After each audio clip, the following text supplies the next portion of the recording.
everybody, and welcome to your Monday night Plastic Crack podcast. It's season 5, episode 7. There you go. It's at the top of the screen. I've got to remember that. And today, very excited because we are joined by Mr. Mike Peters today. And we are going to be chatting Ruckus and something which clearly I have no interest in, which is the Wars of the Roses. Couldn't care less. Have no interest in it at all, or the medieval period. Why did you pick something you have no interest in? I don't know. I don't know. Bad choice. But anyway, but Mike, thanks very much for taking the time to join us. Yeah, as always, we are sponsored by the lovely people over at Boards and Swords. And remember, if you head over there and you type in PCP5 when you are checking out, one day he's going to change that code. You will get. We'll be completely scuppered if he does. I know, we're screwed. I know, we'll have to change the slide. You get an additional 5% off on top of the whatever 10-15% he does across everything else, and we do like the people over at Boards and Swords. And of course, welcome if you're watching on the catch up. I'll get that in now before everybody starts accusing me of forgetting later on. Before we get started, let's just see who's joined us. Gwendor. So the first message we have is a doctor's note saying that they can't watch the stream. Well, I can't come to class today. Well, it's going in the book. It's going against your attendance. Yeah, I think some. But no. David Baker, Bicker City, Rogue Trooper, Lionheart, Seventh Son, that's me. I replied to something. Go for it, painting. Mobile and Hostile, Benjamin, how you doing? Paul Parker, Andrew King, how you doing? He's in Germany. Ooh. Hey, Hammond Chan, Carl Burks, Ian Wright, how you doing? Gary Wallace, Mark Riding, Carizette, John Sobry, Andrew, Nathan, Louis, friends of General Haig, Paul, what's the weather like in Mercia today? And miserable and moistened. Mercia. Oh, moistened. Moistened. Oh. Moistened. Wow. But he's working on some bloody miniatures. That's a bloody good choice as well. We've got to talk about them later. East Norfolk's Lee, Graham's Wargames Vault. Graham, thank you very much for that video you posted and tagged me today. That made my day, sir. That made my day. But I stand behind my words. Rich John, IO, Cryokinesis, History and Dice, Ben, how you doing? Evil Jim Reaper, Rich, Nathan, Martin, Steve, Granaprigo, Craig Williams, Old School FRP, John McLennan, Rev Reg, double dip, Evil Jim. Sorry, it makes my voice froze me. Tragianic, Mobile Hostile, Edward East, Duke Wellington. He's tuned in from Oz. It's going to be 40 degrees here tomorrow. Air conditioning for you. It's not 40 degrees here, mate. It's definitely not 40 degrees here. I got chill blains today. On the side. Cold. Trajanic, sorry, Road Trooper done that one. Marky Sparky, Miller's Miniatures, Dave Just Dave, Dutch Army Painter, Shell Shocked Scenics. How you doing? Cool. That's a cool name. I like that one. That's a very cool name. Hello. Who else have we got in here? Robin Rose Hobden, 5 minutes to myself. That's a great name as well. Red Zone 76. I got to the bottom without losing any. Fantastic. Well, anyway, thank you so much, everyone, for taking the time to join. So, where do we begin? Well, first of all, I should probably just say, has everybody had a good week? How are you guys doing? Have you had a good week? Yeah, really good. Yeah. Very good indeed. Thank you. Yes. Yeah, brilliant week, yeah. It's been excellent. Well, it's only Monday, so there's always chance for that. Still time to go downhill. Exactly. How about you? Have you had a good week, Martin? I have had a better week since I got home today. There we go. Good. That's where my week has started going. No, I had a lovely weekend, and I just like it because it was uneventful. So that to me, that's a win. That's a good week. I sat there basically reading through the Graham Turner book for a second, or I think it's the second time, adding post-it notes to things, and considering if I needed to buy a second copy, one for like Sunday best and one that I could put like notes and things in, because I like it that much, because I really don't have that much. I was going to say something very inappropriate there, but I'll move on. All right, yeah. Remember, first 10 minutes, and we might not get demonetized. We didn't get demonetized last week or the week before. And we should just say, obviously, we're a man down tonight, and we wish Ken all the best. and he will join us when we can. I did speak to him, but he says he will simply just join us when he can, when he's not repainting the nursery for the 4th time, I think he said. Or fourth time. So he will be here. But anyway, on to the meat of the night. So basically, Mike, you are a wargamer. I don't really Undeniably. You outing him on this show already? I know. Admit it, you are Mike, a wargamer. Which is like, I am a war. Hello, everyone. My name is Mike, and I am a wargamer. No, in fact, I guess really before, we all have that problem. Look behind Dom. That's Dom's. What you can't see is the opposite wall, which is exactly the same. All the foundations and the secret cellar that he has in there as well. I suppose the thing is, obviously, we want to chat about Ruckus, but before we get on to that, I guess it'd be really cool and just to get your views, say to people, how did you get into the hobby? How long have you been into it? And what's your story? Well, I've been in the hobby for a very long time. I guess I never really stopped playing with toy soldiers when I was a kid. And there was a friend who lived in the next street round, and from a very young age, we'd line up all our little toy soldiers and we'd roll marbles at them. And then we realised we were still doing this when everybody else had stopped doing it and gone off playing other things. And instead of rolling marbles, we started rolling dice at the figures. And if we knocked a figure over and the dice was a certain score, then it stayed knocked over. And if it was a 6, then you get to roll the dice again. And, this it's went over quite a little while, and we started painting our figures and playing this game. And then when I was about 8 years old, in the local library, I discovered Donald Featherstone.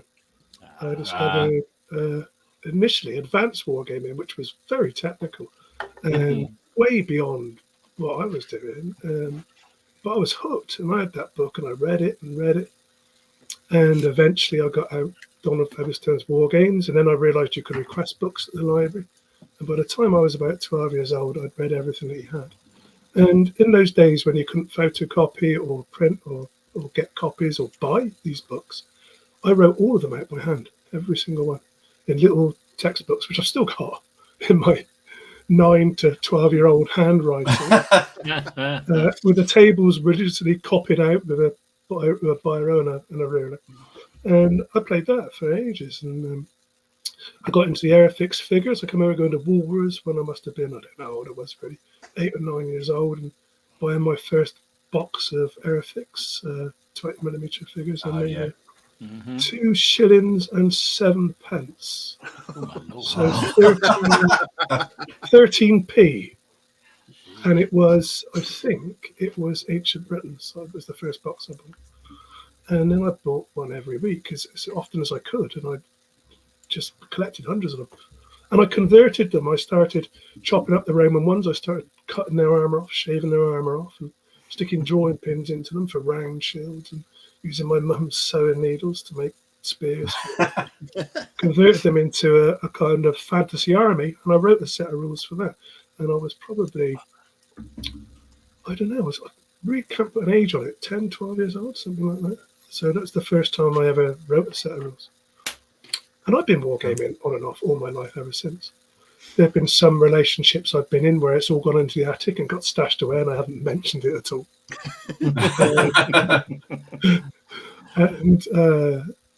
I recently, quite recently for me, I decided to come out about it all. I'm a wargamer.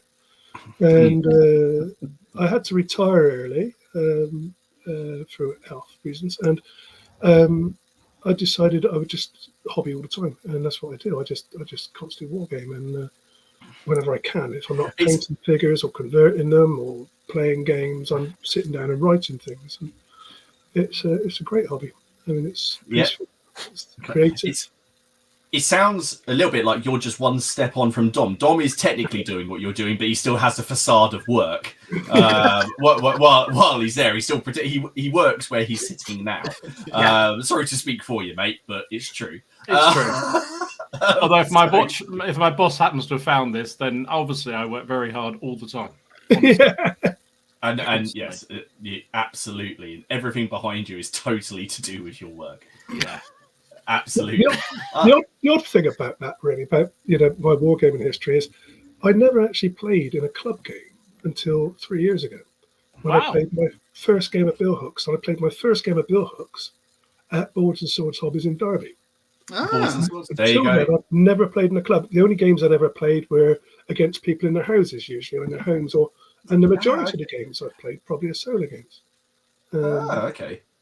That's interesting because we do talk obviously between ourselves quite a lot because Dom, you predominantly play in the club, don't you, mate? Yeah, usually. Steve, well, solo and in your twice annual outing.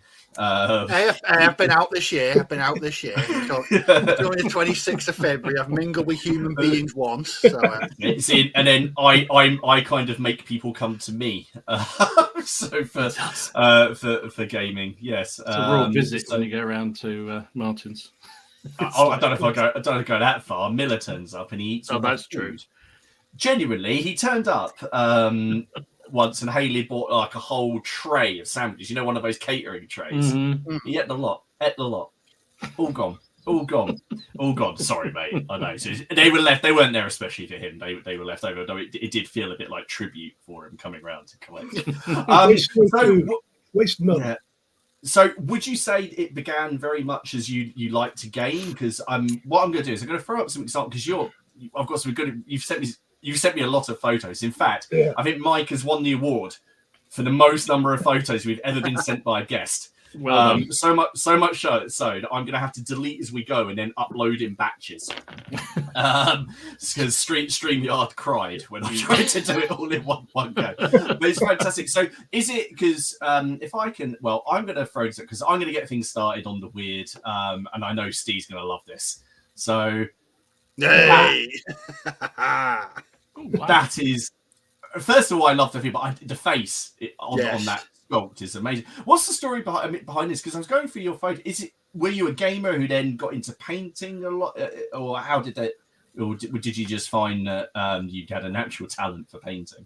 I kind of like it all, really. I've always been very creative, and I've got quite an artistic streak. I like to sketch and paint and draw. And what I love about gaming is it's got everything, isn't it? This figure, it's got a beautiful face. As soon as I saw that face, I had to buy it. This is a resin cast from Oakbound Studios, sculpted by the very talented Jeff Solomon. And I saw that and I just had to buy it, and it was like 10 quid. And it's gigantic. It's about a foot long. That's awesome. And I hummed and hard for about 3 weeks about what colour it was going to be, because red dragons are spectacular, aren't they? And natural coloured ones are quite nice. The black ones are fantastic. But this kind of moss green kind of spoke to me. I think he's right. I really like the sort of. I can't even really describe it. Is it smug? It is. I was going to say smug. Yeah, and fantastic. And then, obviously, to go with that, you've got this. Bloody hell! It's a burrow worm. It's carved from XPS. It's carved from foam. Apart from the little fangs around the top, which I cut off a dinosaur, a toy dinosaur, a Styracosaurus or something like that. And the tongues are green stuff. Fantastic. It's actually carved out of a piece of foam. Wow. I used it with my daughters in a game of Rangers of Shadow Deep. Wow, what a game! I love we Rangers of Shadow Deep is currently one of we've got our own little campaign going. I'm still going to edit the last game, but we're only on the third one. But I have seen that this is in our future. There's one of these things in our future, and we were looking around for what we might have to get. I've just seen the model. I just noticed the model next to it. I think it's massive. That is fantastic. So would you say, as you said, so you enjoy all aspects of the hobby, the writing, the gaming, the painting, the spectacle of it? It ticks a lot of boxes for me, And if you don't feel like painting today, then you go and play a game. And if you don't feel like playing a game, you sit and do a bit of writing. And there's all those different aspects. Bravo. Well done, sir. Well done. I like it. Fantastic. Well, obviously you've sent me a few pictures. So keeping on the sort of fantasy theme, I'm going to now I have to say as well, I haven't put up everything Mike sent me because even then But no, they were fantastic. And check out Bilbo. Wow. Beautiful. There he is, Bilbo. Bless him. Lovely. I think I have that somewhere. I'm sure I have that one somewhere, but I've never painted. But it's really that. And then this version of Gollum, which oh wow, fantastic. I think that's the original Citadel, 1984. Yeah, I think that's where it came from. It's got a slaughter base, so it probably is. Lovely things. I was not expecting all these fantasy pictures when you talk about doing War of the Roses or medieval rule systems, and every one of these has been fantasy so far. It's extraordinary. I approve. I heartily approve. Well, then, Dom, how about this? Look at that! Oh. That's my Harrods rim.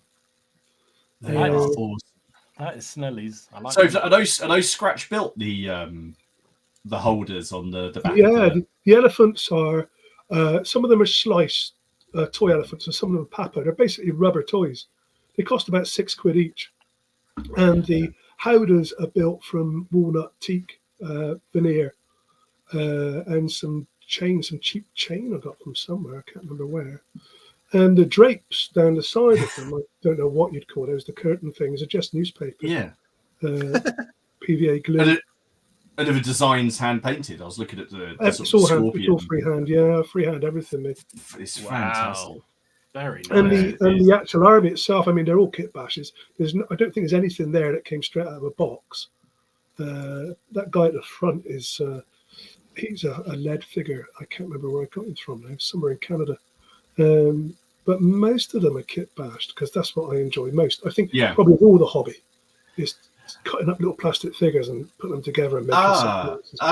Well, Mike, let me introduce you to Steve. Steve is our resident butcher. Of miniatures. Steve's I don't know if you've seen the thing Turnip 28 that's doing the rounds. So Steve, describe Turnip 28, which is a game where you essentially kit bash your forces. Yeah, it's low level skirmish. Great backstory. So it's set sort of 1,000 years in the future. No technology. Big root. Everyone eats it. Goes a bit mad. Hallucinates, and grows tufts at their backs. I can't explain it. I really can't. It's basically a way to get all of those medieval bits that you have left over from the Perry boxes to stick them onto your Napoleonic miniatures. And you have guys going around with flintlocks, but with salads. And there's all these different cults, aren't there? So some people that worship like a giant radish, and they have a war wagon, or you have guys on stilts. And snails. Snails, yes, the snail knight. Don't forget the snails. Have you Steve? You got your snail knight anywhere on your PC still? I think that just a picture of him. I have a picture of it somewhere. I have to find this. If Mike likes his kit bash stuff, then I'll have a look. I shall have a look. Right on their street. I think it'd be definitely something to you should have a look at. But is it the idea that the Battle of Austerlitz? It's set 1,000 years after Austerlitz, and basically technology is stagnated. The earth is covered in this giant root, and there's nothing grows. So people harvest this root, but it causes hallucinations, mutations, and you have cults. It's all set in Norfolk. It could be. It's set in a county called Sist, which is meant to be somewhere in Northern Europe. But Max Fitzgerald is developing an armored version called Swill. It's where people live in there. They just live in tanks. But yeah, Turnip 28. It's the only time you'll ever catch me painting Napoleonic figures. I know. Well, we did have a conversation when Dom and I went on Ken's stag do, and we got to have drinks with the Perrys at the old. I saw you the other day. You're in the trip to Jerusalem, weren't you, Mike? I was, yeah. Yeah. The Perrys live around the corner. Oh, fantastic! Because they came and met us there, and we did show them some pictures of what Steve had done to their fabulous, lovely Napoleonic models, and they loved it. I know, that's really disappointing. Annoyed. We were Disappointing. Yeah, I'm just going to share. So, getting on, sort of moving into these. You're into Silver Bayonet as well. I've seen you. Oh yeah, I like Silver Bayonet. Yeah. So have a look at those. There you go. Look, this is Napoleonics for you. Is that the one got a crow on his head on the left? I love the one with he's got his head on the end of his own bayonet. It's my reverence. Yeah. I reckon the guy on the far left with the crow. That's from the Frostgrave cultist box, isn't it? Yeah. Yeah. I think so. Oh no, no! It's beg your pardon. It's Fireforge. It's the Fireforge. Yeah. Yeah. The undead villagers. Yeah. Yes. This is what it's like when Kitbashers meet. Romantic in there. There's something romantic undead box. There's quite a few. My favourite is the guy fourth from the left who's smoking a fag. I just like it. Yeah. You see, children, why you shouldn't smoke? Because look what it's well, I like this one. This was my out of the one side. I like this one. Brilliant. Oh my lord. This is fantastic stuff. And I think it obviously what comes over is you love the hobby. Yeah, I do. Yeah, like it comes through. I put this one in here to keep Dom happy. There you go, Dom. Look. Something good. Something sensible at last. That's fantastic. Well, what I'm going to do is I just want to give Mike a little breather. So thank you for now to share all of those. We'll just run through what we've been up to, and then we're going to get stuck into the 15th century and rules writing and the joy of salads. That's I wonder if I could do that. Joy. So, Dom, you've been busy this. I know you've been busy this week, and you are in no position to talk weird. Yeah, I've seen what you've done this week. So, what have you been up to? I don't know what came over me. I can only blame you two, particularly you two. Because you just anyway responsible. Encourage me. It's just, Dom, you haven't started using like new glue or anything like that? Do you know? I think that's what it is. That's the only thing I can think of. So yeah, I this was a thing that happened. Yeah, amazing. Yeah, that happened. Yeah, I don't really have anything else to say really, other than it happened. Yeah, my thing I'm going to do for the OPC is a bit of Conflict 47. I don't know why. I was looking at some figures online, and I think it was in one of the magazines, and they were talking about these German zombies. I think they're from Studio Miniatures or something like that. And I thought they're actually quite fun, so I bought a couple of boxes of them, and they are quite fun because there's actually only two models, but you can move the arms around and. I've noticed you used a few Warlord heads in there as well. I did. I've stuck a few. They're a bit big, but who cares really? So it's a zombie. Exactly. So there's a couple of arms and heads and things I've shoved on there. Have you used those washes again? Actually, these were just normal washes. These were just normal shades. So variety of them, from that greeny one to the reddy one, and then various other colours. I just went bananas with it, really. If you can't go bananas when doing that, then when exactly. And then, although I'm doing the Americans for the OPC, I thought, well, I better carry on with the Germans, so I did this thing. So the whole point with the OPC is a group effort. I kind of feel like you're letting the side down by making us all look bad. Dom. But this doesn't count. This isn't my OPC entry. This is to fight the OPC entry. You see? Okay, that's a German mech thing. I don't know what it is. Panzer mech, I think it's called. Yeah, it does look very, very cool. It's kind of like the German version of that thing that Ripley has in Aliens. Yes, it's a bit like that, isn't it? So after I'd had a lay down and had a serious talk to myself, I thought I'd better go on with something more sensible. So I went back to the Celts. This is a week, right? This is what you've done in a week. Yeah. Oh, I did more, but they part of the OPC, so I can't show them yet. So Dom, you're not human. I'm just throwing that out there. I just get bored, mate. There's a lot of shit on telly that Elaine's watching, so I paint. So and I did some swings as well. There you go. Yes. I mean, that's it. I mean, this is it. You know, well, we're going to definitely have to have the Gallic Wars at CrackCon, aren't we? I did also rebase pretty much all my old Gallic warriors, so onto those sort of bases. So I suddenly got an awful lot more. That doesn't count. That doesn't count as that doesn't count as stuff painted. No, I'm just saying that to make myself feel better. No, it doesn't. I'm with you on that. So yeah, that's what I've been up to. Cracking. And you put up another video, another castle. Where were you off to this week? Oh no, that was just a little sort of soupçon one. We went to Windsor Castle at the weekend, which is just down the road, so it doesn't really count because it's not a marcher castle. So we just popped down there. Actually, went down to see where the Queen's buried, but forgot we were going on Sunday. And who built where the Queen's buried? Who built where the Queen's buried? Who's she buried? And but the trouble is, it was a Sunday, so it wasn't. They were doing a service, so couldn't go in. Windsor is where all the Garter flags are, isn't it? That's right. Yeah. We did go around the apartments and see the old Garter ceremony rooms, which is amazing. I haven't been there since before the fire, so yeah, very impressive. I've never been to Windsor. Never been to Windsor. That is a castle and a half. That one. No, I do want to go. If just can't to go take around pictures, so I couldn't do any videos, unfortunately. So I can't go around all the Garter stall plates taking pictures of all the Garter stall. Damn it! Only surreptitiously. Maybe if you sneak in there and just sort of. If I just sit on it, you sit on. Can I sit on Hastings one and just no?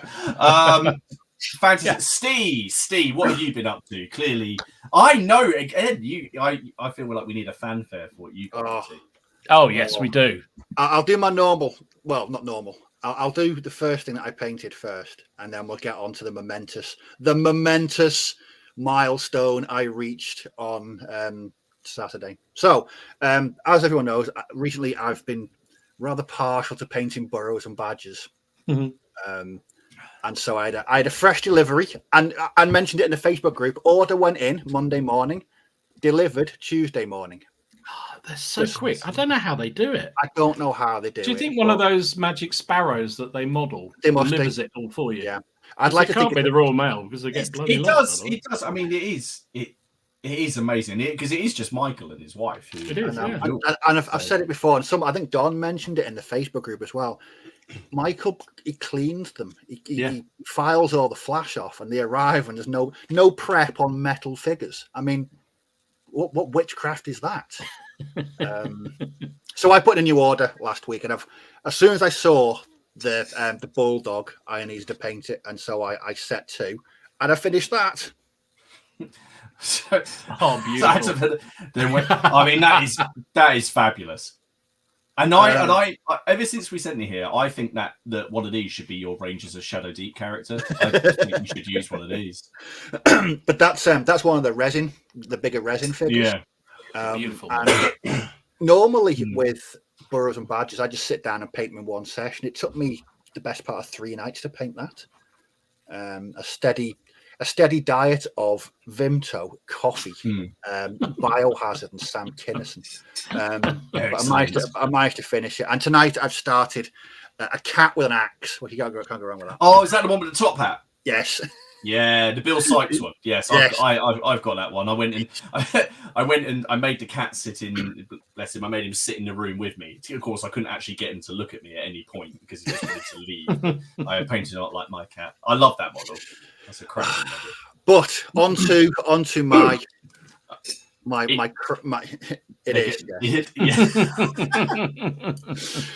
onto my crowning glory. So last week on the podcast, I made a very, very, very foolish challenge to myself. So foolish it terrified me into getting this thing finished. So for anyone that wasn't on last week, we'll know the saga of my Huey.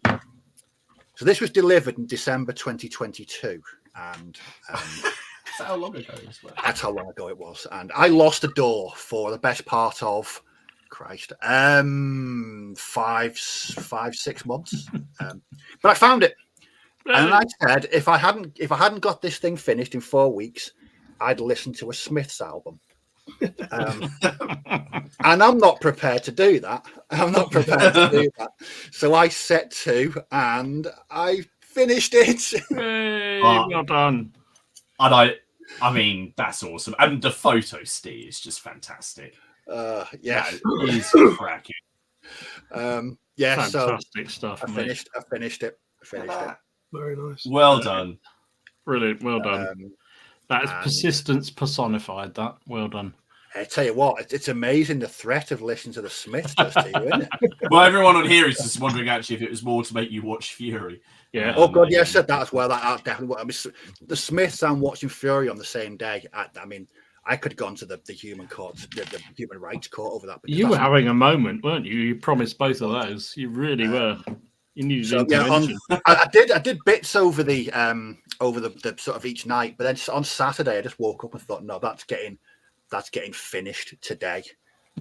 So I sat down and I just. You've done it proud. It's fantastic job. Proud. I'm never making another one ever again in my whole life. Ever. So what's going to happen to it? Are you going to put it on a string and hang it from your ceiling, or are you going to actually? I'm going to make a flying base for it. Nice. Because I actually want to start. I think this has been sort of it stopped me from doing any kind of Vietnam painting because I knew this was in the back. I knew that was still waiting for me. So I want to. Yes, it was. It was just. It was just a massive incentive to get it finished. Another news, yeah. I printed my first 3D printed figure as well. Oh yes, you did, didn't you? Someone has a printer. I didn't do the thing, did I? I didn't do the thing. Yes, please like and like our channels. If we hit 200, if you like your stream, watch Fury. No, we've been through that. I did that. I put myself through. But you didn't live stream it, which is what we didn't believe it. But no. So I finished what I was working on last year. I haven't had a really productive. The first thing I did, last Tuesday I got to hang out with Stu and Dan on the hobby hour on Miniature Realms, and the hobby hour was actually 4 hours because there were so many technical difficulties, and then my internet crapped out. That was a lot of fun. But I did finish the Test of Honor miniatures I was working on just as a little break from the Gallic Wars. So here we have the Heavy Musketman. Oh, nice. For I do love that blue. It's great. I kind of found my color and I don't really want to change it now. No. So I'll have to paint up some ones in. But it's very easy now to paint up if I have just random samurai to just do one in red armor. So he's definitely not part of them. Yeah. I've done some spear-armed Ashigaru as well. There we go. Also in blue. And I also finished Musashi. There we go. Not in blue to show that he's definitely not part of that team. I mean, he is ridiculous in the game. His rules, not in the game that we played the other week. He fell on his own swords, but and I had to do it. Here's a little picture of him taking them on. So there we go. So and thank you so much, Dom, for sending me that bloody video. To watch. So any of you, if anyone here watches the Redcoat History channel. He does lots of things about the Zulu War and the Polos. He posted a video because you got the Shogun series coming out this week of the time the two occasions where redcoats fought samurai. Yeah, and now I want to go on the Perry website and buy because it's about the same time as the American Civil War. So I was like, I could use those British intervention what if models. And I could drop them into Test of Honor because I'll only need a few and mistakes have been made, Dom. Mistakes have been made. I saw that video, and you know what? The first thought I had, other than this, I didn't know anything about this, was Martin's going to do a project on this. I just need to send him the video.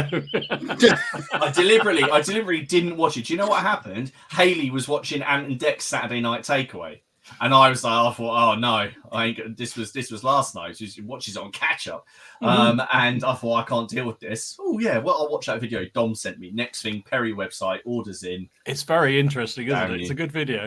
Check that out again, anybody. Yeah, it is cracking. In fact, Dom, are you able to drop it in? Yeah. You drop it in. And the other thing I did was, if people saw, I put up the video. I had a look at the rule set on Bloody Ground. Which was sent over to me by the guys from Whip Gaming. So I had a look at that, reviewed it, and did some combat. and I really enjoyed it. And the video's doing really, really well. And I understand from the guys that they've had a lot of orders, which is nice to hear. So yeah, if people are wondering about that, you can check that out over on the channel. Shameless plug. There we go.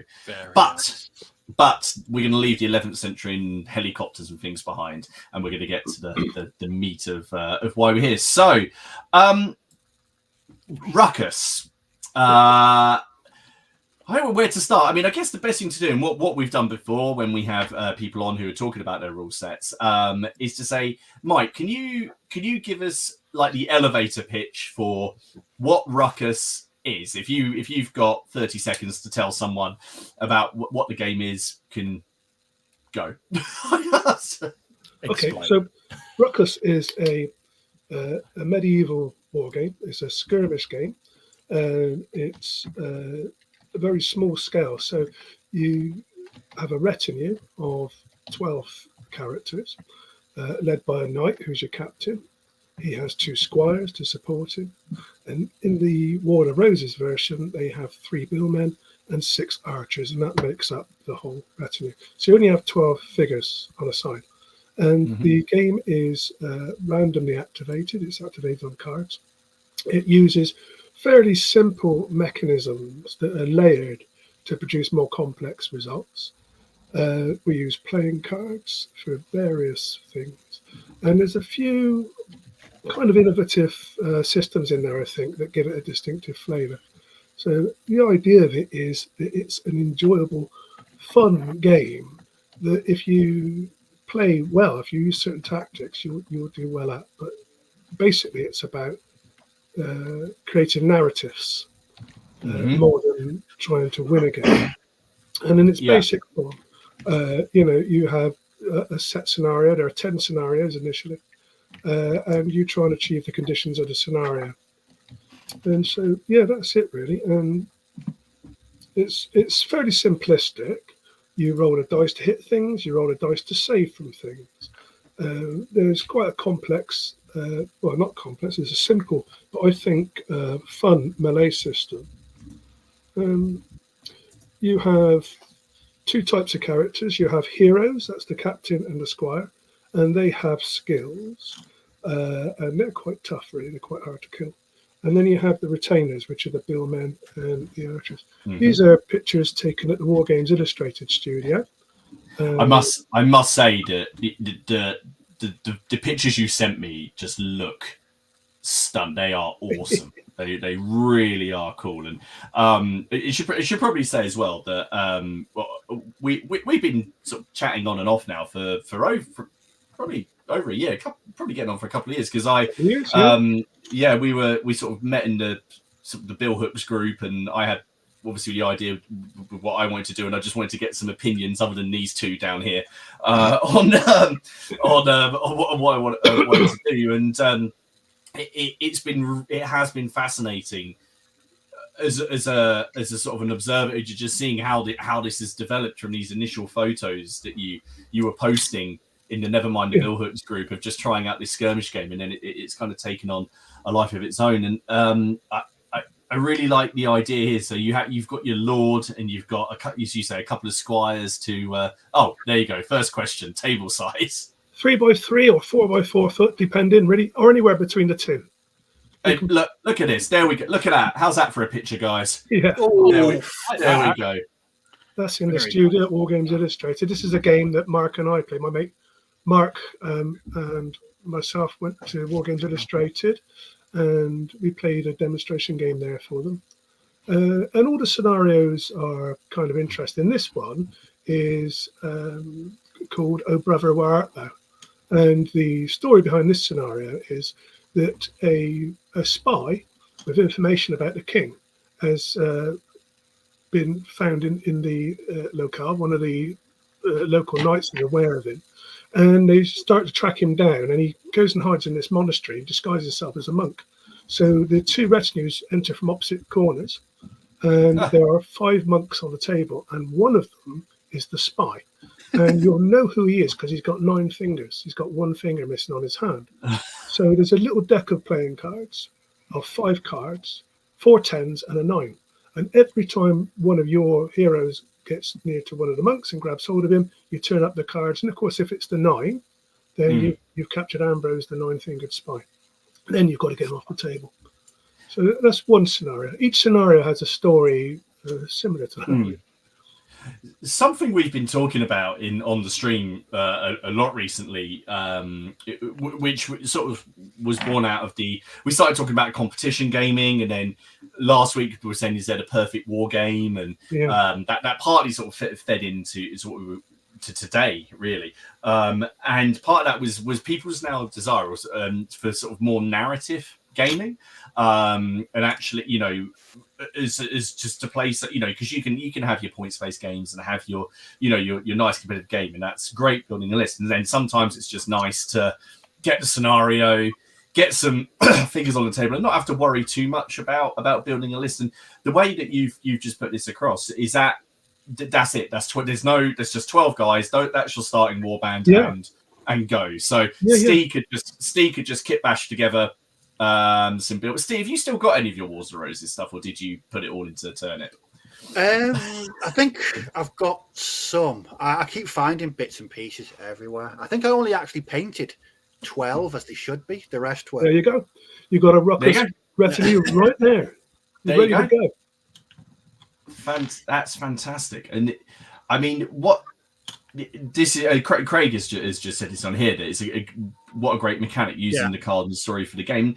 I suppose this would be, because I don't want to jump around sort of too much, but how did the idea for Ruckus come about? Okay. Because as you've said, you've got a long history of wargaming and tinkering and writing rules and tinkering. How has this all come to be? Because you've gone from this Wargamer flicking marbles at your epic models to having your game published in Wargames Illustrated. So how did this all come about? Okay, so in this particular game, I have written dozens of games. Most of them wouldn't be enjoyed by anybody but me, but that's part of the reason why I write them sometimes, because what you want doesn't exist out there. The inspiration behind this was Billhooks.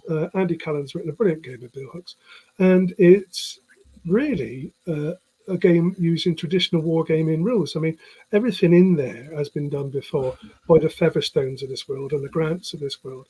And I looked at it and I thought, you roll a dice to hit, you roll a dice to save. You could do this with individual figures, and you'd have a skirmish game just using these rules on their own. So I tried it and I thought, it kind of works, but it needs a bit more. And Ruckus has really grown out of that need for a bit more.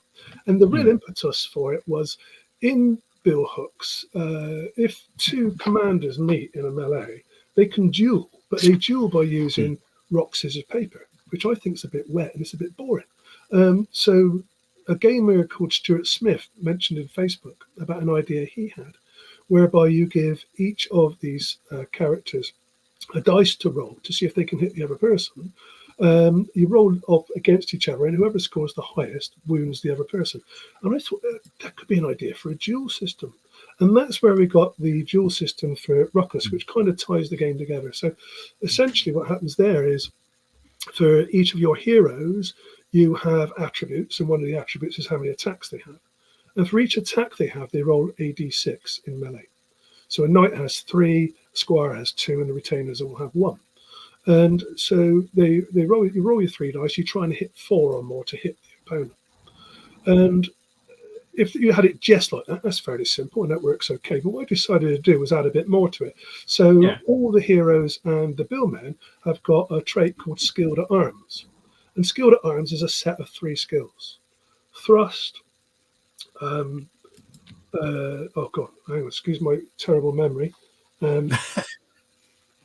Oh God, what am I thinking of?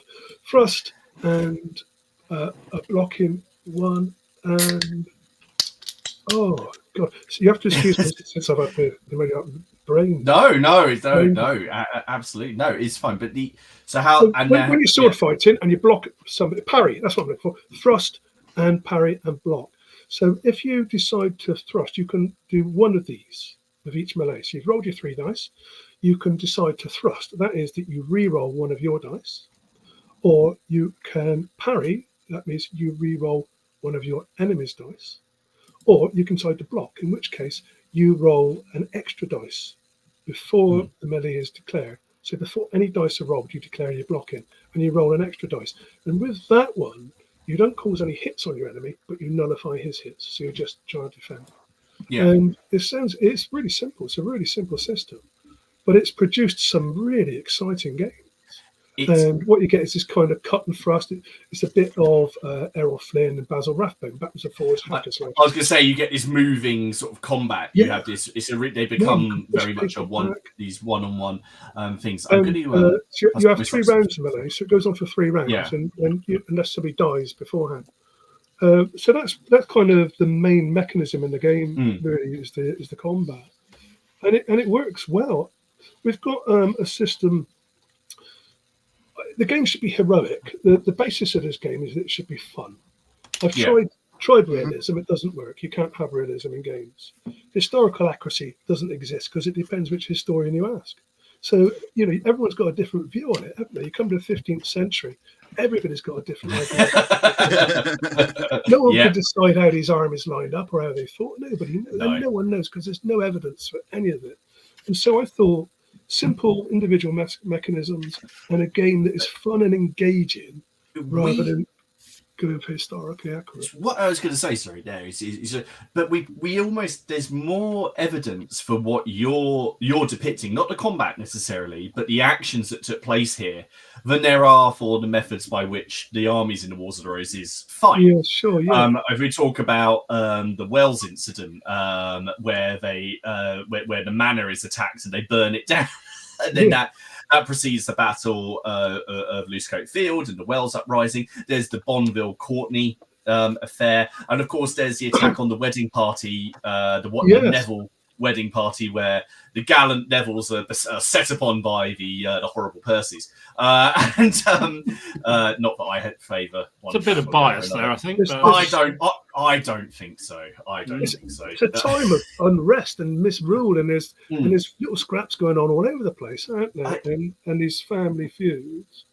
There's a lot of friction in Ruckus. There's a lot of frustration in there, and that's deliberate because I think the real satisfaction in any game is getting past those moments when you think, oh God, can I do it? Can I do it? And you're rolling your dice and hoping you're gonna do well. We have there's a system in there, the mishaps and calamities system, which I've come up with, which works quite well. And most things can cause a mishap. The idea is this game should be heroic. It should be about heroes. It's more Hollywood than it is history, I think. And so you can attempt anything really you want to.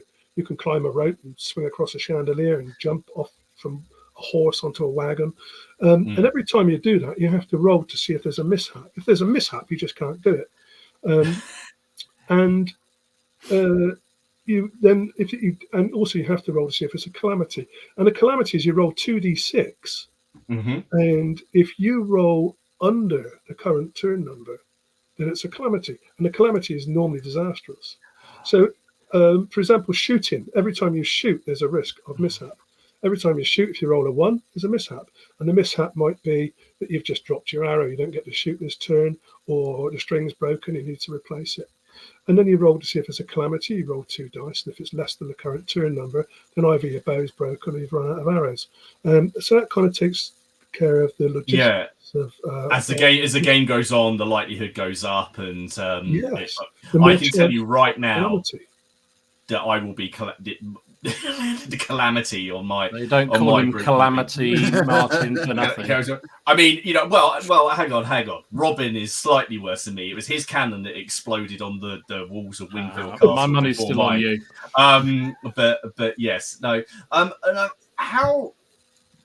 How have you found developing? Because you've been very so for those of the people who I know, so Mike is posts up a lot in the Never Mind the Billhooks group, but there's obviously there is a Facebook group for Ruckus, which obviously is a private group, and it's, as you've developed the rules, it's kind of gone more. But you've been very open in that group about your rules changes, amendments. Now, I've seen the iterations. I've been reading them and going over them, and I sort of love sort of the directions. I can really see the little sort of feuds in the shires, that no one bothers to record, but are there, and we don't know why we hate them down the street. We just hate them, and that's our reason. How have you found posting up each of these iterations? Because you seem very open to feedback and very and criticism, and you have to have a bit of a thick skin, because this is your baby. I mean, I know you're saying it's your baby, which is very much inspired by another rule system, but has now taken on a life of its own almost. Oh yes. It's got nothing in common with Billhooks. No, it's completely different. Every mechanism is different, and it is. Thank you. It is characterful and entertaining, and it's been play tested now by many people, all of whom seem to enjoy it, and I get a lot of positive feedback. I have to ask for criticism because people naturally don't want to offend you, and you kind of need it. But positive feedback is good too, because you're going along the right path. And how do you decide what to follow though? Because I mean, you ask 20 people their opinion on something, and you'll get 20 different opinions. Yeah, that's true. Well, probably about 10 of them anyway, and a couple of them I don't know. But so, how do you decide which ones you go with and which ones you don't? Yeah, at the end of the day, it's gut feeling really. If I don't like it, I don't go in. And although we've got a Facebook group, and I do occasionally put polls and things in there, it's not a democracy, and it's my name that goes on the game, and I've got a real idea of where this game's going and how it's going to look. And if anything suggests it doesn't quite fit in with that, then it has to go. But I mean, there's two sides really to this kind of idea of feedback. One side is every now and then somebody comes out with something and you think, oh, that's brilliant, I've got to do that. And sometimes somebody comes out with something, I thought, I hadn't thought people would see it that way, so we won't do that. But more often than not, it kind of reinforces the decision I've already made. So if people argue against something I've already said, I hear their viewpoint, I listen and I look very closely at what they say, because it might be right. But more often than not, I think, actually, that just reinforces my original idea. And I know I'm doing the right thing because I've got some feedback that thinks that I'm not. And that's interesting how that kind of process works, really. But there are people in that group who feedback to me regularly. I've got somebody in Tokyo playing the game. They played this weekend. So it's been played whenever it's been played in America. One of the lovely moments was going to Bristol Wargames Society one weekend, where I'd introduced the game a month earlier. And I went in there, and there were 4 or 5 tables set up, and people were playing games. And there was one table with 6 people playing a game, and 2 or 3 people stood around it. And they were having a right old time, And we were there for an hour playing another game before somebody came over, and I realised that they were playing Ruckus. That has to be a great feeling. It was the most wonderful feeling. There were 10 people there. I mean, some of them were in tears. They were having so much fun and enjoying it so much. That was just a wonderful feeling, because that's what I want to achieve, really. It's the fun element of it that really counts. That's it. I think that you've really sort of nailed it there, which is when you're looking at things in this scale. I mean, it goes wrong. It's lovely fighting big grand battles. It is. Everyone likes masses, a big mass battle. Maybe not Steve with the drummers, but everyone likes a lot of miniatures on the table, big clashing of medieval armies. But if you can have 12 guys aside having a laugh, and also just from a point, it's an easy. It's a straightforward system. I don't like saying simple, because I sometimes think when people say simple, it makes it sound almost like it's a bad thing, and it's not. But what I mean is it's straightforward. I think after you've played a game, I mean, I've read through all the iterations and the updates that you put out, and I had a grasp on it, at first. And so when you post up about the changes that you've made, I don't feel like I have to leaf through the book. I kind of know that's good. It would be quite easy to introduce someone to. And if you're saying to someone just as a price point, let's say they're not into historicals at all, 3 people could split a Bill and Bow box from the Perrys, and you don't have to play it as a historical game. We've got people playing it with whatever figures they've got. We've done a Robin Hood campaign, which worked really well, so that moved it to the 13th century. I've written new supplements to go with it. So, I mean, the idea is this comes out as a freebie in May's issue of Wargames Illustrated. So I've just had to put this one up. I think David wins it for the Wars of the Roses reference. He did. Exeter rolled badly on the Calamity.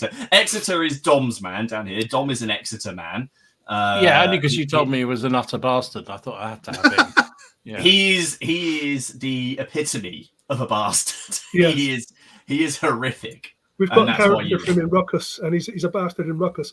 And the one thing I like about him, he's got a skill called riposte, which means that if he's injured, he immediately gets a hit on the other person. And on three occasions, he's killed his opponent. And on one of those occasions, he died as well, but he did kill him as well. And that's the other thing about this is all the individual skills. There are 52 skills so far in the basic game. And if you're playing a one-off game, you get those allocated by dealing out a set of playing cards, and each of those playing cards equates to a skill. And you look it up on the table to find out what skills they've got. But there's nothing to stop people designing their own characters, and so it's nice to have an evil guy, isn't it? And it's nice to have a good guy. And for all the demo games we do, we use Exeter a lot, and he's always the evil guy. I can see a Blackadder, a Percy, and a Baldric coming around here, looking for Uncle Dicky. We've written supplements for 100 Years War, so I've got that off. And that's got 3 separate retinues in. One of those is the English retinue, which you can go full English, which means you've got 10 of them armed with bows, 10 of the 12 are armed with bows. Or you can go more standard, you've got a more fighting arm. And the French are, obviously, you've got your knights, your gendarmes charging around. There's some very poor quality crossbow. Yeah. And then also you've got the Free Company, who are mercenaries, and there are special rules for mercenaries. That they can recruit from other retinues they play against. So, you might end up losing one of your figures to one of these mercenary groups that can grow. They can get bigger. And then I've just done Landsknechts and Swiss, which are completely different. It's quite easy to alter the stats and the traits for these things to create completely different retinues. So the Swiss are very fast, they're very lightly armed, they're a little bit manic, they charge madly into action. The Landsknechts have got, and also for each of these different retinues, I've been knocking up mercenaries who you get mercenary captains who can join, and they're a formed character in their own right. So you've got Crazy Carlos is one of them, who's got all the really mad skills. He's got a berserk skill. He's got Born to Hang, which means that whenever he loses his last wound, he rolls a dice. If he scores 4 or more, he carries on fighting, and so there are characters like that in there, and each of these supplements, they have their own scenarios, usually 2 scenarios to each supplement. They have their own special events, because special events happen in this all the time. And one of the mechanisms we've kept from Billhooks, though we've changed it slightly, is the idea of the bonus card. So each turn starts, you have a deck of cards which have your hero cards in them and the bonus cards. And you take your cards. Whichever hero comes up, that character activates. Or it might be a bonus card, and you dice for it. And the bonus card will give you a perk, which means you can have a character take an extra turn. Or a forfeit, you can stop one of the opposing characters having a turn. Or it will be a special event, which there's a deck of cards for. And those special events are tailored for each scenario.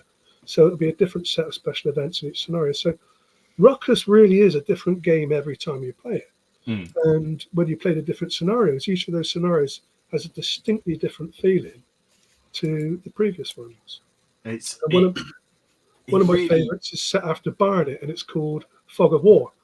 And you don't know where the different parts of your retinue is split up into different groups, and you don't know whereabouts on the table they're going to start. There's a limited visibility. There are, if you like, wandering monsters in the form of confused billmen and knights wandering around looking for a fight because they don't know who they're going to fight next. And there's all kinds of ambush rules in there, and that's an interesting scenario and quite meaty. It really is. I think it, as you say, really kind of like drills down to all the sort of the jokes we make about Exeter being an utter bastard, and I'm just going to quickly share this picture because your conversion. Well, you've done a couple of Edward the Fourths, and so you got this chap who I can see Edward out on his hunting party getting ambushed on all here, but then this cracking one, which I had to share. I mean, obviously there's probably more people there, but I loved that photo so much. And you got there's Devereaux next to him, isn't it? And I just love Devereaux's those photos so much that I had to put that in. So before we go to the news, we're going to how did this relationship with Wargames Illustrated come about? Okay, yeah. So that first time that I went to the bash, the first time I played in a club, the first time I played Billhooks, and I won most of my games. One of the people, I think Steve Wood, took an interest in my army. He said, "That's so beautifully painted. Wargames Illustrated was supposed to be here, and if they were going to take photographs, and they would have really liked to have seen that army." And I thought, oh well, I'll send them some photographs. So I sent them some photographs of my army, and they liked it a lot. And so I was in the Peak District on a holiday, and I took my army with me, and I popped in to see them. And they took a lot of photographs of it, and they enjoyed it a lot. And we had a chat, and this kind of relationship sort of came about. I've written a few articles for them by then. And then I started writing this game, and we played it a few times. And I thought, I wonder if they're interested.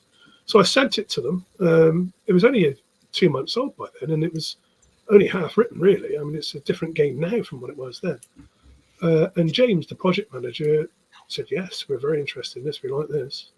And they just took it straight away. And I mean, they've been marvelous, really. I mean, I have to keep kicking myself to wonder if this is still real, because I know people who've been writing games for years who've got no chance of getting them published, or who publish them themselves, and it costs them an arm and a leg. They mortgage the house to publish their own game, and it doesn't do very well. And I've got like the premier Wargame magazine not only publishing the game, but they're doing a range of figures to go with it. They are. I was going to say about that. Which was how did that feel? I mean, did they sort of say to you, we're going to do this? Oh, by the way, we want to make some figures. Yeah, they said we've been looking to do some figures, medieval figures, and this is the perfect excuse. And they allowed me to. So I've got a remit. I wrote 25 descriptions of figures I would like to see. And the first two they've done are bang on for what I've actually described. And so I'm taking the opportunity to get some of my friends done as figures while I'm there, Oh, why not? Get pictures of their faces and have them immortalized in Ruckus figures. They're also doing bits of terrain, like choke points and all this. And then they're talking about they want to do cards. And I'm sort of calming them down a little bit, because they're saying, well, we could do a set of cards for this and a set of cards for that. Maybe we should see how it sells. See how it goes. Well, because it feels like a huge responsibility that they're putting. It's all into what is an idea. It's but it must be such a great feeling. So when you present something like that I would say to anybody, but obviously a lot of people read Wargames Illustrated, so they do know what will take and what won't. So it must be such a gratifying feeling when someone takes that idea and they come back to you and go, yes, we'd like to do that, but also we'd like to do this and this and this. And I've been looking at the rushes of the cover art, and thinking, my God, you got an artist to do the front cover, and it's like, it's astonishing, really. It's like, if I really think about it, I could get quite emotive about it, because it's such a wonderful thing. It's and not something that I'm familiar with. No, I'm not familiar with this end of the stick of life. I'm familiar with the more grubby end of the stick of life. That's the one I usually see. I think it's especially nice because you. Not just as we've seen, you're not just a historical wargamer. You'll play all sorts, but it's part of why we wanted to talk about this, because we were talking last week about, can you have the perfect wargame, and we basically, because obviously the answer was no. You have to make sacrifices, and you've written a game. As you said, you've sacrificed certain things because for fun, to make it a enjoyable, playable game. And now you've got the backing of Wargames Illustrated and a whole community of people. We've had a lot of questions in here. The main one, which has come multiple times, is when can people expect to see it, and where can they get it? Okay, well, the good news is it's going to be free. With Wargames Illustrated, and that's going to be issue 437, I think, which is May's issue. So that'll be published somewhere around the end of April. And so it is a very reduced version of the game, because at the moment, the one I've got on my A4 foolscap is about 64 pages, not including the supplements. Including the supplements is well up into the 80s. And we've got to get that down to 28 pages. So a lot of what I really like about the game is missing. So the campaign system, which I think really works, and adds a whole different level to it. And it means that you start your retinues with very few skills, which makes it in some ways a better game. It's the very raw game itself. So that's missing, and a lot of the scenarios are missing. But that very slimmed down version, it's got all the basics there. It's got everything that is Ruckus in it. Will be in May's issue of Wargames Illustrated. Fantastic. And then any idea when it will follow with the May? Not really. So it kind of depends on how popular it is, and how many people want it. They're already talking about what the book's going to look like and how many pages it's going to be, and talking about doing the other retinues, the newer retinues, as separate supplements. And they're looking at like a price cost of about 15 quid for the supplement, the new characters, the figures that go with it, and the new cards that go with it, which is a pretty good price really for to a whole new game. So basically, if this is all provisional. Yeah, if people want to see it, they've got to get that free supplement in Wargames Illustrated, play it to death, post about it, and let Wargames Illustrated know that they love it. It's basically the and there'll be a Facebook group, an open Facebook group for those people, in the same way as the Billhooks one is. Yeah, fantastic. Well, I don't know about you guys, but I have some models kicking around that I could. Really? I was going to say, currently my two favourite games are really small skirmish games. Right, yeah. So this really does appeal. Because let's face it, I'm never going to paint a Wars of the Roses army. I'm just too slow. No, I was so proud of you when we convinced you to buy like whatever it was, like 3 boxes of Wars of the Roses stuff on the stream, and then I think that was one of the ones where we'd had a bit as we were doing it, and then you posted about a week later said this is not going to happen. No, I painted. I think there was 2 stands of Burgundians. And I thought I then remembered I don't like painting white.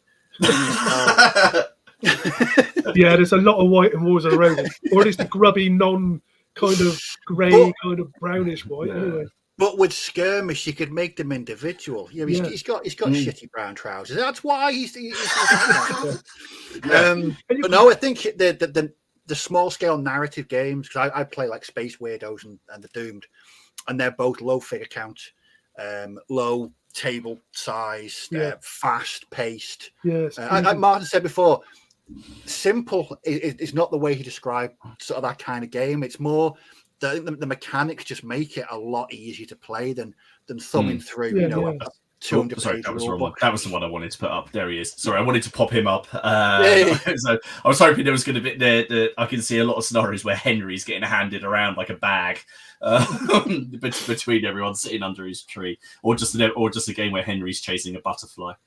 around the table. Mike, thank you so much for chatting. What we'll do, give you a little bit of a breather. Because there's been a lot of questions, and I hope you're okay with that. We don't normally start that many, so that's really cool. So what we'll do is, okay with you, we're going to do a little bit of the news and see what's coming, and then after that we'll come back to you, and we'll have at it with some questions, if that's okay. Fantastic. Awesome. Right, where's our groovy music? Where is it? Oh, hang on. Before we go, I just have to. Oh. Is it? Oh, there we go. Oh yeah. There we go. Wow. There we go. Wow. I had to share that one. So that is obviously not. I mean, it's a Ruckus, but it's not Ruckus. No, I just set that up. Really, I just set that up to have a look at it. I thought that looks nice. I'm going to take a picture of that. I've taken very few pictures recently.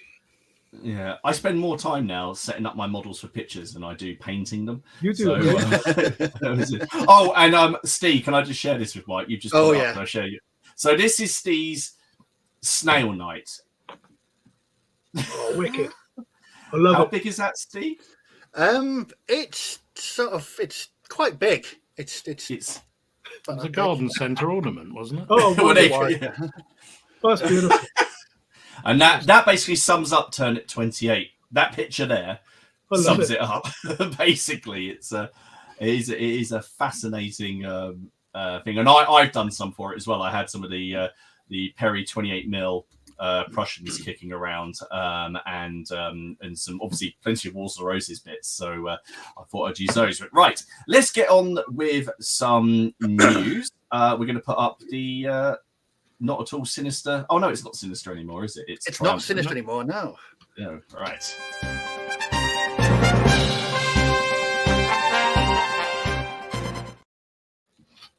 Here we go. Right. Well, Dom, are you able or? Yeah, I've just found the bit I dropped on the floor, so it's all good. What have I got? Let's have a look. We'll start with our favourite, or one of our favourite manufacturers or designers. Oh God! Right. So you know the lot he did last month, which were the heavy cavalry. I got those all onto one plate. And they're just there. Once we finish this, they're about to get dunked, and of course these are going to be coming out, I hope, in the next week. So I will have 24 new cavalry to paint. Yeah. Wow. They do look amazing. I think even I'm going to be printing some of these. Yeah, they are beautiful. Don't you dare turn it, man. That's all I'm saying. I won't. No, I couldn't bring myself. Jeez. I didn't realise they do them in 15mm as well. Yeah, every time. Yeah, so every set, if you follow the Patreon, which is about £8 a month, which I think is insane value. That is you get all of the models at 28mm, supported and unsupported, and you get them all at 15mm, unsupported and supported. But the 15mm ones, they aren't just scaled down. There are little bits that he's changed to make them more suitable for 15mm. So are you saying that we could potentially see a 15mm Reconquista project from you, Steve? Quite possibly. Well, I've just reviewed a set of rules called On Bloody Ground for El Cid and Reconquista. There's a video, in fact, that it's very much like Warhammer Ancient Battles.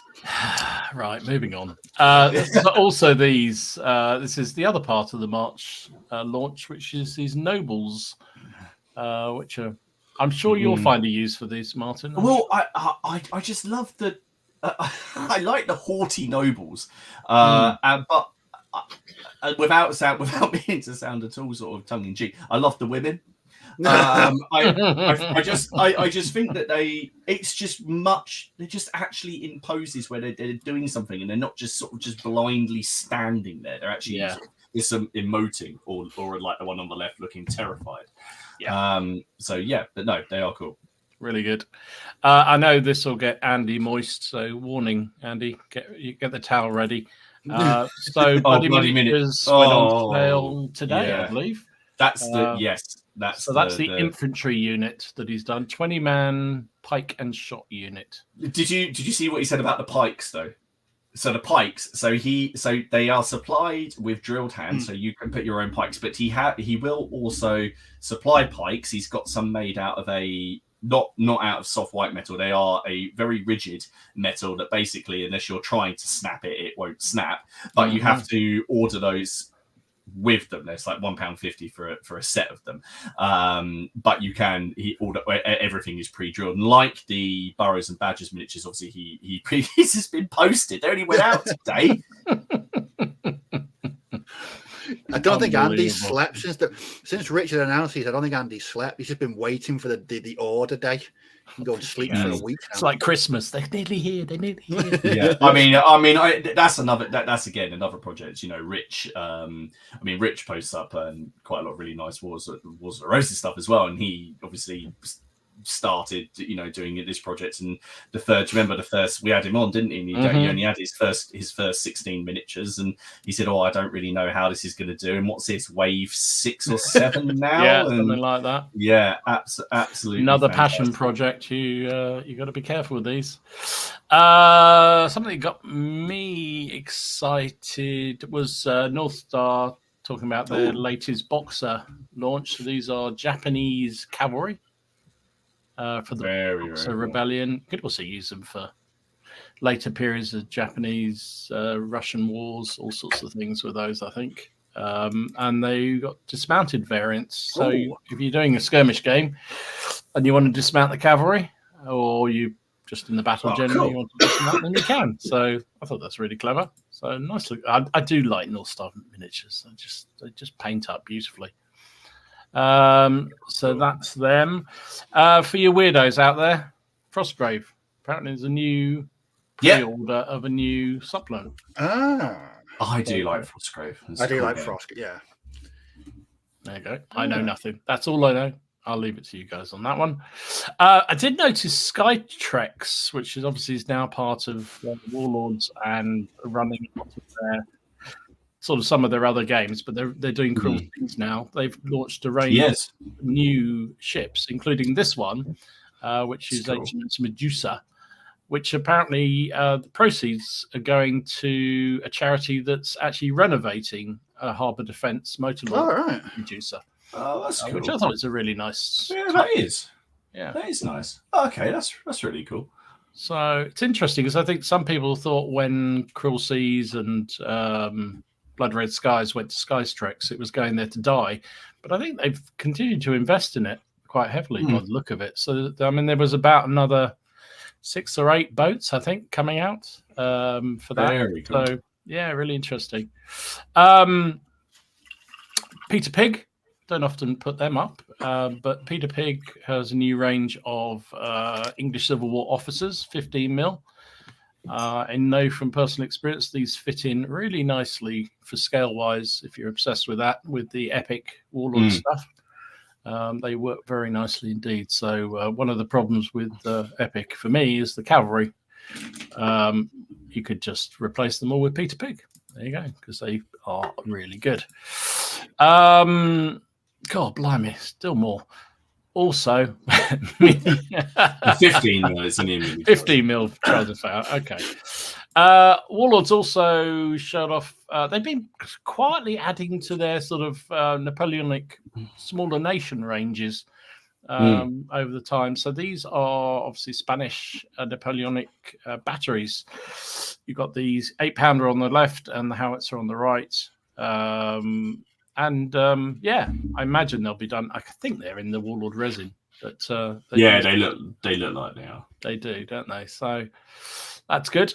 And also Victory at Seas, another 3 ships for the British. Oh, we haven't heard from that for a while. Gone very quiet on that, hasn't it? But it's one of those ones they're slowly adding ships here and there, and I imagine the fleets are pretty large these days. I must have another go at it. It was actually not a bad game, if I'm honest. I quite enjoyed it.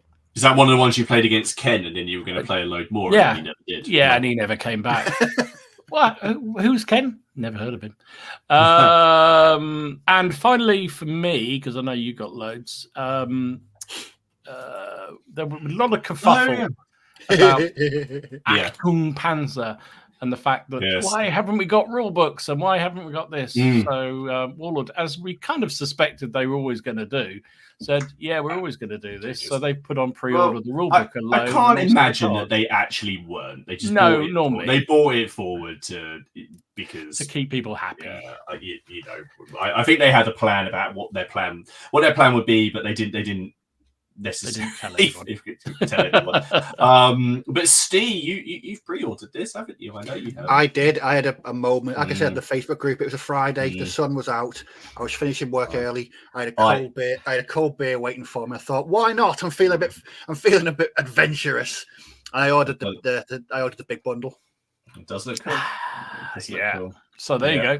So that's coming very soon. Yeah, we reckon salute, don't we, for that? I think they've pretty much said because there's going to be. They put up a thing that shows there's going to be demos. So I think it is essentially. We did say a salute release. Mm-hmm. So that'll be coming out.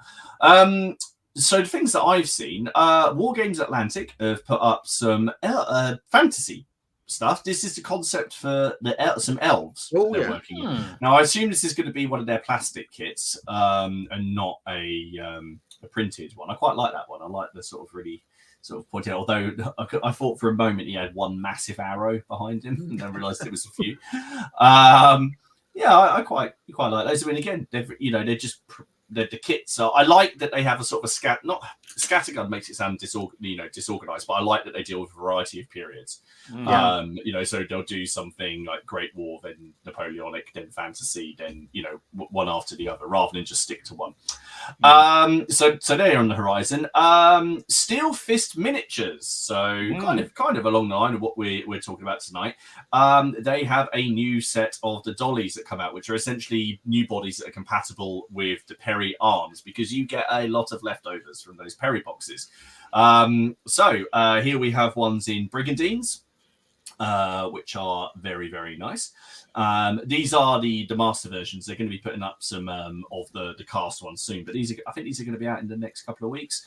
Men at Arms bodies, and these are my favorite, the padded coats. I really like these.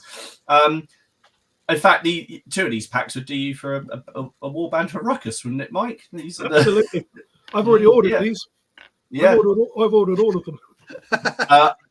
And I for some reason I haven't put it up, or StreamYard has done that thing. There's a set of heads in various salads as well, which are fantastic. So I really like these because, again, they are very nice, John. Any of us who have got those Perry sets, even from the Napoleonic ones, you end up with so much stuff and you don't want to throw it away.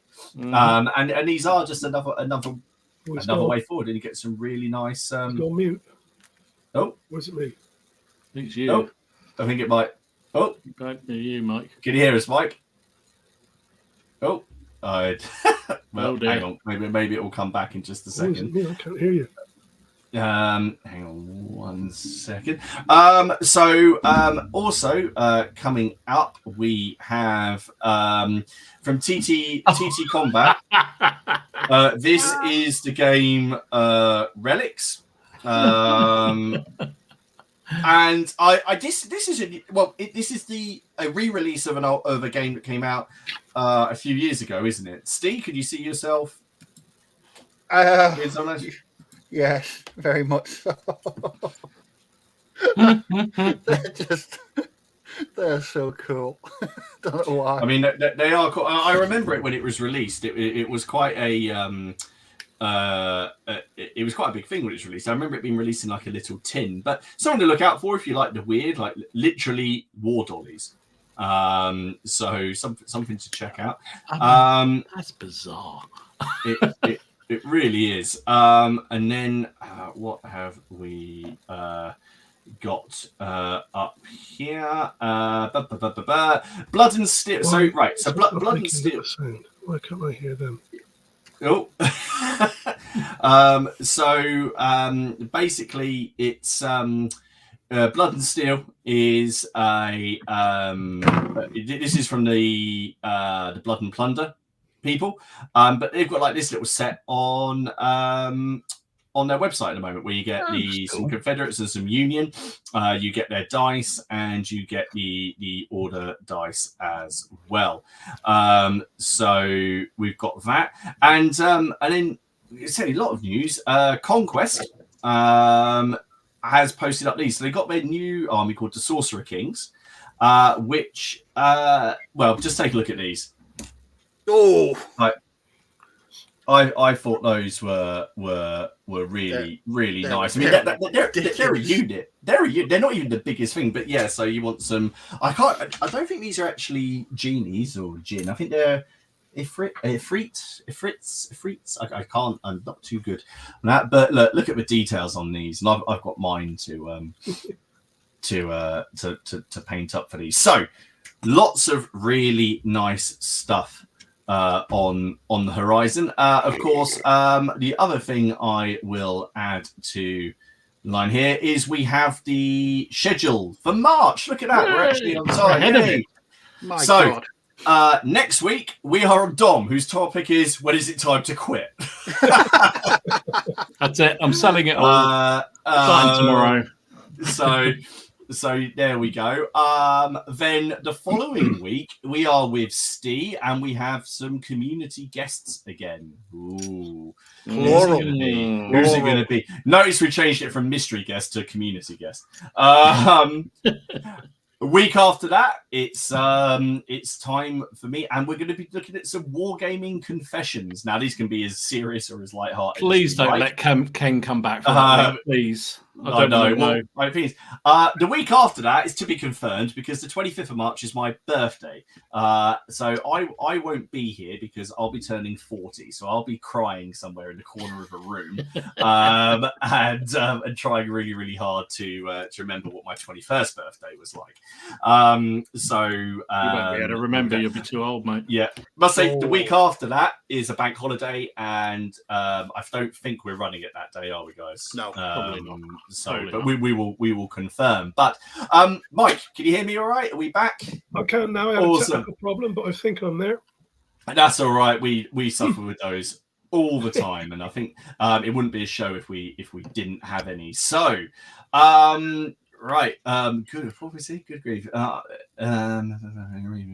Passion. Oh, there's lots of people talking about. Everyone's really interested in relics. Oh, John said that I should weird. Turn up. We'll get drunk with you, mate.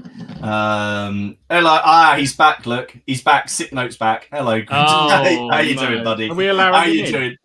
Thank you for dropping. How you doing, mate? You got lines though at the end, mate. Yeah. You got some lines, right? So let's have a look at some of the comments that you guys have been sending in, and there are a lot. So the first one though isn't about Ruckus, but it's an awesome comment just regarding the fact that Ken isn't here. A Ken is never late, nor is he early. He arrives precisely when he needs to, which in Ken's terms is, never. Having a look down here. So Lionheart, this is sort of when you were talking about the scenarios. I think he was saying sort of like raiding an enemy camp to capture an enemy lord and get them out, that kind of thing. I mean, how much inspiration have you taken from sort of people's sort of like ideas? If people just come up to you and said, this would be a cool scenario or this, or have you just been watching a program and seen something cool and you thought that would make a great scenario? It's all sorts, really. We invented a new scenario a week ago or 2 weeks ago up at the club where I had 2 people turn up to play Ruckus, and we just decided to cover the table with as many buildings as we could and do an urban scenario. And we called it Urban Brawl. And it worked really well. And I just kind of made up as I went along. I made up some events for it. So it's almost like DMing a war game. And I wrote it all down, and that's become our latest scenario. We did a similar thing with a bridge where you had to capture a bridge, and we made it nighttime. So we had to get the nighttime rules right. We've got rules for all kinds of stuff. In the campaign system, if your captain gets taken out in the game, he's not necessarily dead. Quite often, he's taken hostage. And then you've got an option. You can pay a ransom and get him back, or you can go and try and rescue him, which is exactly what this is.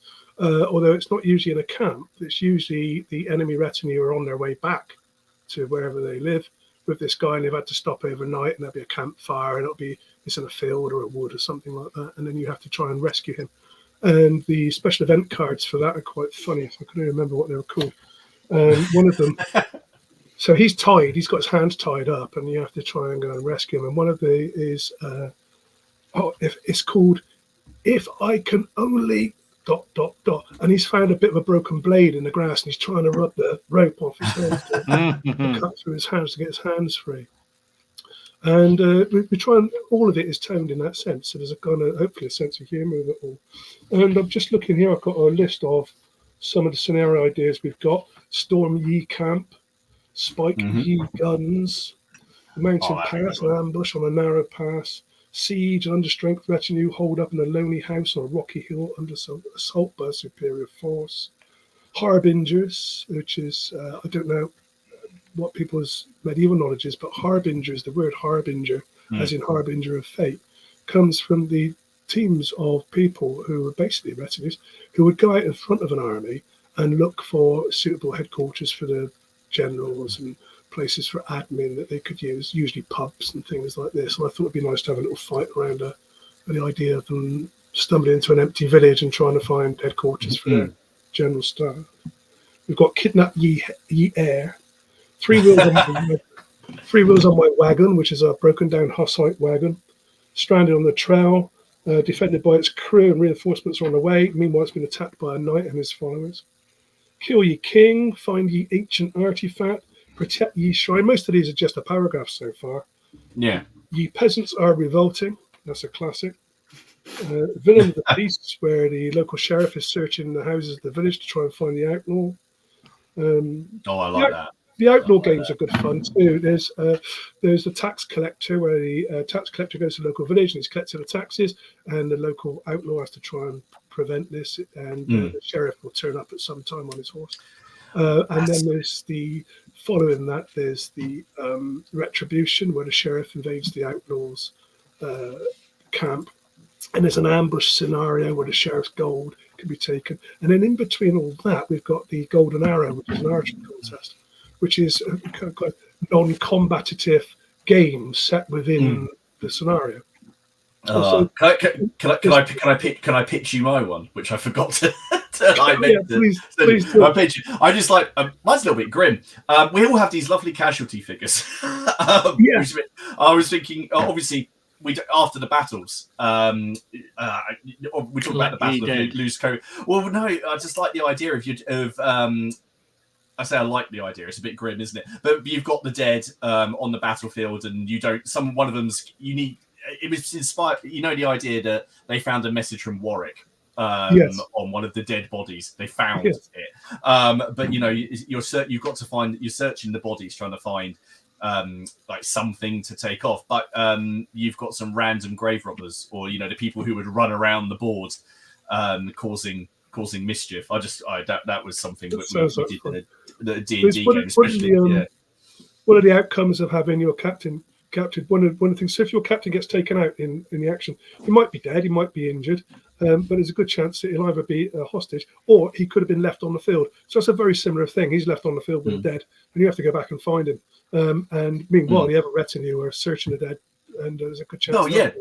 It really does. Again, narrative flavor, which it sounds awesome and very playable at a club. If you were doing 1 week, you play your game, and then the next week you come along, and because you haven't got to work out lists, you've just got to do a bit of minor admin bookkeeping, if you like. If you're doing the campaign, you just minor bookkeeping, but nothing headache. You don't need like an Excel spreadsheet. Then you can just turn up and play your next one. We've got here, Trajanic has asked, could this rule set be applied to the earlier Barons Wars or Stephen versus Matilda War, which had many, many small skirmish episodes? Yes, easily is the answer. And I think really the basic rules as they are, you could apply them to anything medieval, really. And the plan is for Ruckus to develop eventually and become period agnostic. So we're looking at going back to the Dark Ages, early medieval period. And up to English Civil War kind of thing. Well, that takes care of Miller's question, which is, can we see an ECW version? I mean, I can see the Witch. I mean, the Witchfinder's coming up a lot at the moment in our conversations on this stream, but I could definitely see the Witchfinder General having a. ECW's on its way, and so are Pirates. You've got this man's attention. Yes. And, we're going that way by the Reavers, so we're investigating the Reavers first, and the lovely gentleman who wrote the Reavers section of Billhooks is on board with us, and he's coming up with something for Ruckus for Reavers. So it's, I'll take anybody's ideas. I'll pinch anybody's ideas. Fantastic. Well, you basically answered Paul's question that was earlier, which is there a campaign system with your characters improving in skills? Yes. But yes, there is. And also, we've just invented another version of the game, which is called Ruckus. And Ruckus is a campaign system where you play alternate games of Ruckus and Billhooks. And I've written the 1471 campaign for that. So the first game in that is a Ruckus game, where you have to scout out the enemy terrain. And if you win that battle, that skirmish, then when the battle comes on, you get to select where the terrain goes. And then there's another one on from that called Spike the Guns. And if you can spike the guns, then your enemy doesn't get to use artillery. And then that leads on to the Battle of Barnet, which we're going to do at the club. We've got a game decided for a 12 by 6 table, and we've got about 6 people coming into play, but before that, Ruckus will decide what happens. And then following that, we've got more Ruckus games. We're going to play the Lost in the Fog game as the follow-up to Barnet. And then we've got another one, which I can't quite remember. And then we're going to do Tewkesbury. Now, depending on the outcome of the Ruckus game before Tewkesbury, it will either be the Battle of Tewkesbury, or they will meet much later in the day, just inside Wells, and there'll be Tudor reinforcements from Lancastrians. So the outcome of each skirmish very much decide how the battle is fought and could decide the outcome of the battle. So that's very cool. I have a special place in my heart for the Battle of Barnet, mainly because it's where Warwick goes down, or actually John Neville's my favourite. But when we had our second gaming day, Barnet was the refight, and we had, what was it, 2,500 minis on it for that, which was that was on the 12. But I made them do hidden deployment, but I thought, I got Ken and some, I can't remember who the other person was, to stretch out this sheet between the two, but it was a bit more see-through than I thought, so you could kind of see. So I was like, and I tried to play it off. It's like, no, I deliberately chose that semi-transparent just because that's more like fog. But that's that is fantastic. We just had people coming up saying about there's adverts, which sorry, don't we love YouTube? You can't do that. Sometimes you get them. I mean, as we said before, they sent that email around, didn't they? That basically said that they will play some about. So once the stream has finished recording, we can then go into it and say we only want adverts at the beginning and end. But while the stream is running, we don't actually we don't get a say, which is great. So incredibly sorry about that.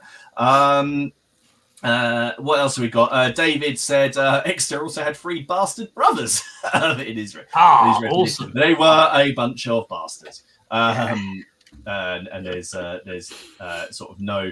Misunderstood. That's all. Yorkshire Dragoon has said, "What was the Wells Fair affair?" Okay, so the very quick version is that the Wells family and another family in Lincolnshire, which was the Burr family, they didn't get on, like so many people in the Wars of the Roses. Well, the son of Lord Wells attacked Burr's manor.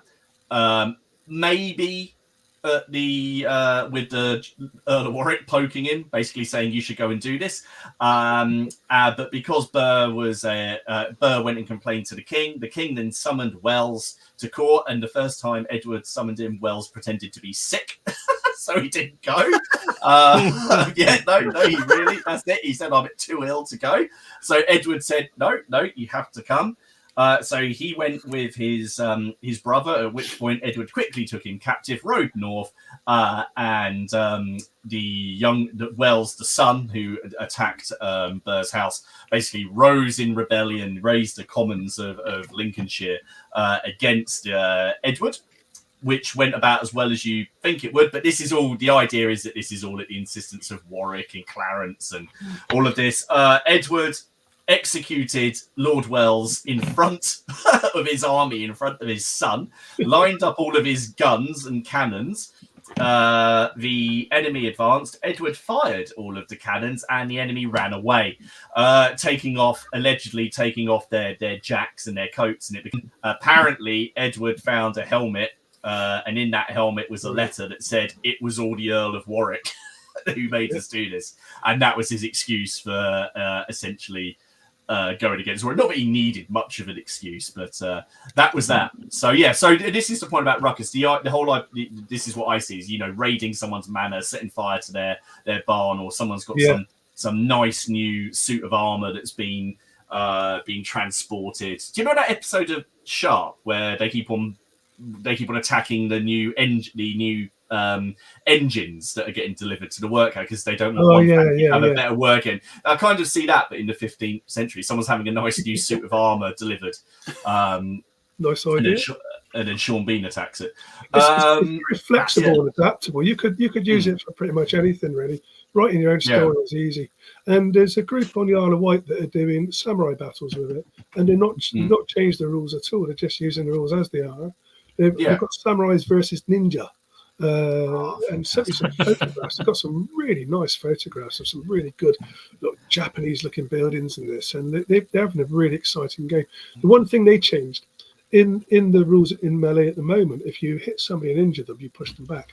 But they've changed it so if you hit them, you push them back. So their Melees sort of go up the table and back down, and they've got very much that Errol Flynn feeling. Yeah, I've become a real fan of systems.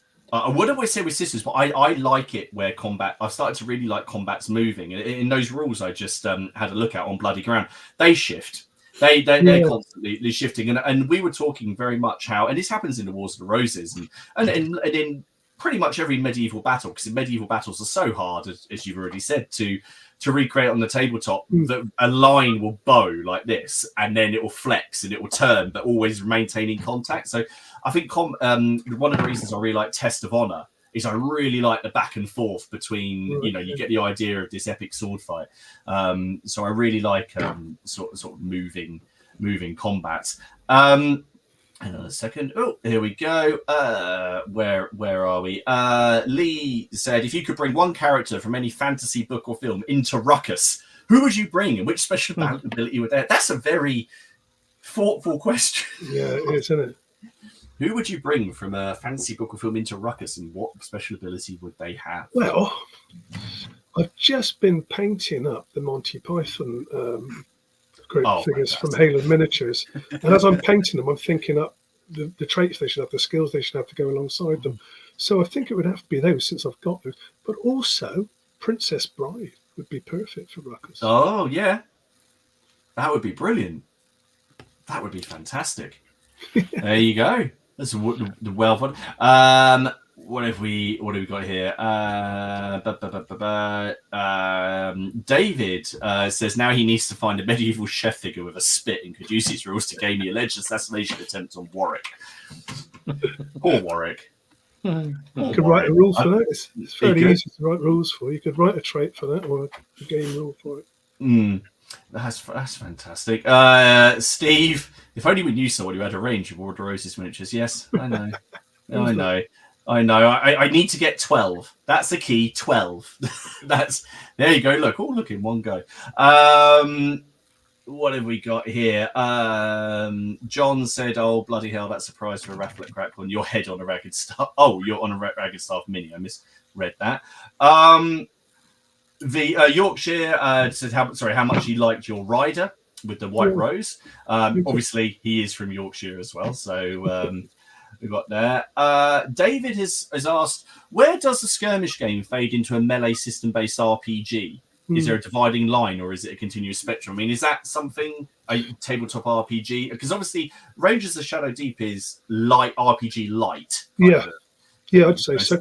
I would say that this is probably less RPG than that. I think this is Wargame. This is, I think, what I think of as a traditional skirmish Wargame, such as going back to Featherstone Skirmish Wargaming was a great book. I remember reading that. I think that came out in something like 1975, something like that, and it kind of lit my world up because, one of those games, you've got 3 Vikings against 11 Saxons, and that kind of scale of game, that to me is still a Wargame, but it's skirmish. When does it become RPG, I think, is when your characters have a speaking part and they can make decisions about which way the things go, other than the decisions that you make, war game decisions, narrative decisions, that they can change the nature of things around them. And interestingly, one of my mates, Rob, has used Ruckus with an RPG system called Push RPG system. Oh, yeah. And him and his mates have been playing this non-stop. They played 11 hours one Saturday. 11 hours of Ruckus with this role play system. And they're all developing and going. And he's got a story. He's DMing it. And he's got this story. They're looking for this artifact. This ancient artifact, and they've got a map of France, and they're campaigning across this map of France. And they've got this map with the places where they've played the different scenarios written on, and the effect of each scenario decides what is going to happen next, which route they're going to go to down this role-playing game system. And so, the blend is there, and it's easy to do. And what he's really using is the mechanisms, the gaming mechanisms of Ruckus. So on the table, it's Ruckus, and then what happens at the end of the game is developed by the role-playing game system. But it seems to work. It works for him and his mates. They love it. So brilliant. No, fantastic. One for you here, Steve. Shaco said Ruckus Turnip Edition. What do snails eat? You got to get the food for the snail. You got to fight in the mud to get the food for the snail. I think that'd be a good idea. I think it'd work. Yeah, I think it would work. Like you said, the way you've described it, and I know obviously I've seen it, but obviously chatting and having you describe things, it is a lot easier than me just going, it's a skirmish system set in the Wars of the Roses or it's like that. You've shown just how adaptable. Yeah, yes, it could be. So I'm thinking about a word. John has said, Steve, I know you say Space Weirdos is a low figure count game, but I've got something like 4 bands finished, 5 more being painted, around 6 or 7 still to people started. It's because it's addictive. It's because Space Weirdos is completely miniature agnostic, and you build the figures around the skills and traits and weapons from the rules. So there's literally you can have predators, aliens, gnomes with guns. It's all in Space Weirdos, Robin has said 40 won't be that bad, Martin. 1 more year and you've made it further than Edward IV. But I'm not paid in sausage to not invade France, and I still feel really rough. So yes. I don't know if that's a benchmark. I really you should set yourself by. There's a lot of stuff on here about me being 40. Who starred these? Was that you, Dom? And you're 40-year-old. The day before that, I'll be 64 years old. It's just a number. It's just a number. Paul said, haha, 40, the appearance of random ear hair and bushy eyebrows. That's already started. That has. Haley thinks I find her sometimes just sort of picking at my eyebrows when I wake up. Right, back to Ruckus space comments. The urban scenario sounds cool and sounds perfect for the Battle of St. Albans. I kind of imagine it'd be like the Graham Turner art of Warwick's troops sneaking through the background. Certainly the Battle of St. Albans is the least battle-y battle of the Wars of the Roses, probably. Least battle-y battle. I like it. There's a Ruckusy thing happening there as well, because at Bristol Independent Gaming, where we play all our games with Putin, he's been printing off houses for Ruckus, and he did big things. And one of them he's done is a pub. It's a 5-story pub, and it all breaks down to little bits. And that's going to be the castle, and we're doing the HUD for Somerset. Oh, so that's going to be... We've got so many projects. That's got to be painted. We're waiting for that to be painted. And once that's painted, we're doing... so that'd be great fun, because Somerset are making great character in Ruckus. Oh, you mate, does someone get points if they take his head to the Duke of York? They will now. So that was just a brutal affair. But actually, the casualty count for that battle. I mean, the casualty counts for the battles anyway are sort of a bit out of kilter. But even the medieval chroniclers sort of went, no one really died. It was more lords pretty much than it was. And Henry took an arrow in that one. It was like the only time they put him in armor, and then bloody good job they did. It's a very suitable game for Ruckus with little tiny alleys and the blockades, and the barricades, and all this kind of thing, and the chance of traitors, because we like traitors in these games. Dom will be straight on that, won't you? Somerset needs to be an extraordinarily tough and ferocious character, doesn't he? I mean, he does. Was there ever angrier bunch of people than his family? Every one of the Somersets was an angry, nasty, tempered. The Beauforts, and they all the exact same thing happened to every single one of them. So that was recently when I watched that documentary. I got the impression that everyone was angry, very angry, or psychopathic. That there was no one seemed to be like just chilled. Everyone was just on edge. Henry, Henry, just butterflies. Yeah. I was going to say at St. Albans, did they give him a foam sword instead of a real one? I mean, they essentially just were like, "Here's your armor. Wear this. Stand here. It'll be fine." No, you're right. You're essentially the only the one who I like, I have a soft spot for, is Falkenberg, because I kind of feel like he did his time, and he was probably the least Neville out of a lot of them. But then I also like John Neville, but then John Neville was actually probably the epitome of a psychopath, and went on a bit of a rampage. But no, you are right. I'm not going to mention the rehabilitation of a certain individual towards the end because he'll make me mad. So John, very nice. He said, "Can we put a reminder in the group for the Ruckus rules in Wargames Illustrated? I need to special order. It sounds bloody marvelous." But Mike, you're in the group, aren't you? Will you post that? I mean, we'll post it anyway. But when the issue's out, I'm sure you can post a thing up in there. Please do keep people. Paul, you wind up. How about Henry Tudor looking for a car park to bury a body? What else we got here? Bicker City has said, "That's the rules I want to write. The League of Incredible Bastards."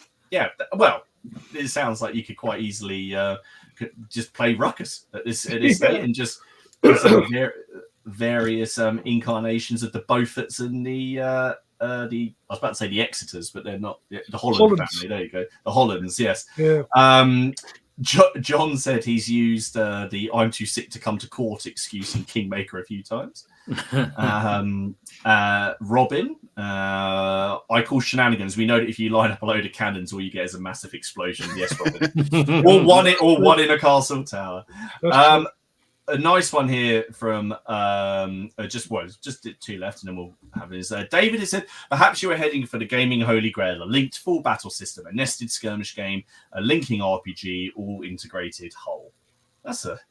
And what more could you want? This is sort of what we were saying last week. Ultimately, I suppose the perfect war game is one that leaves you wanting more, and you have a laugh playing.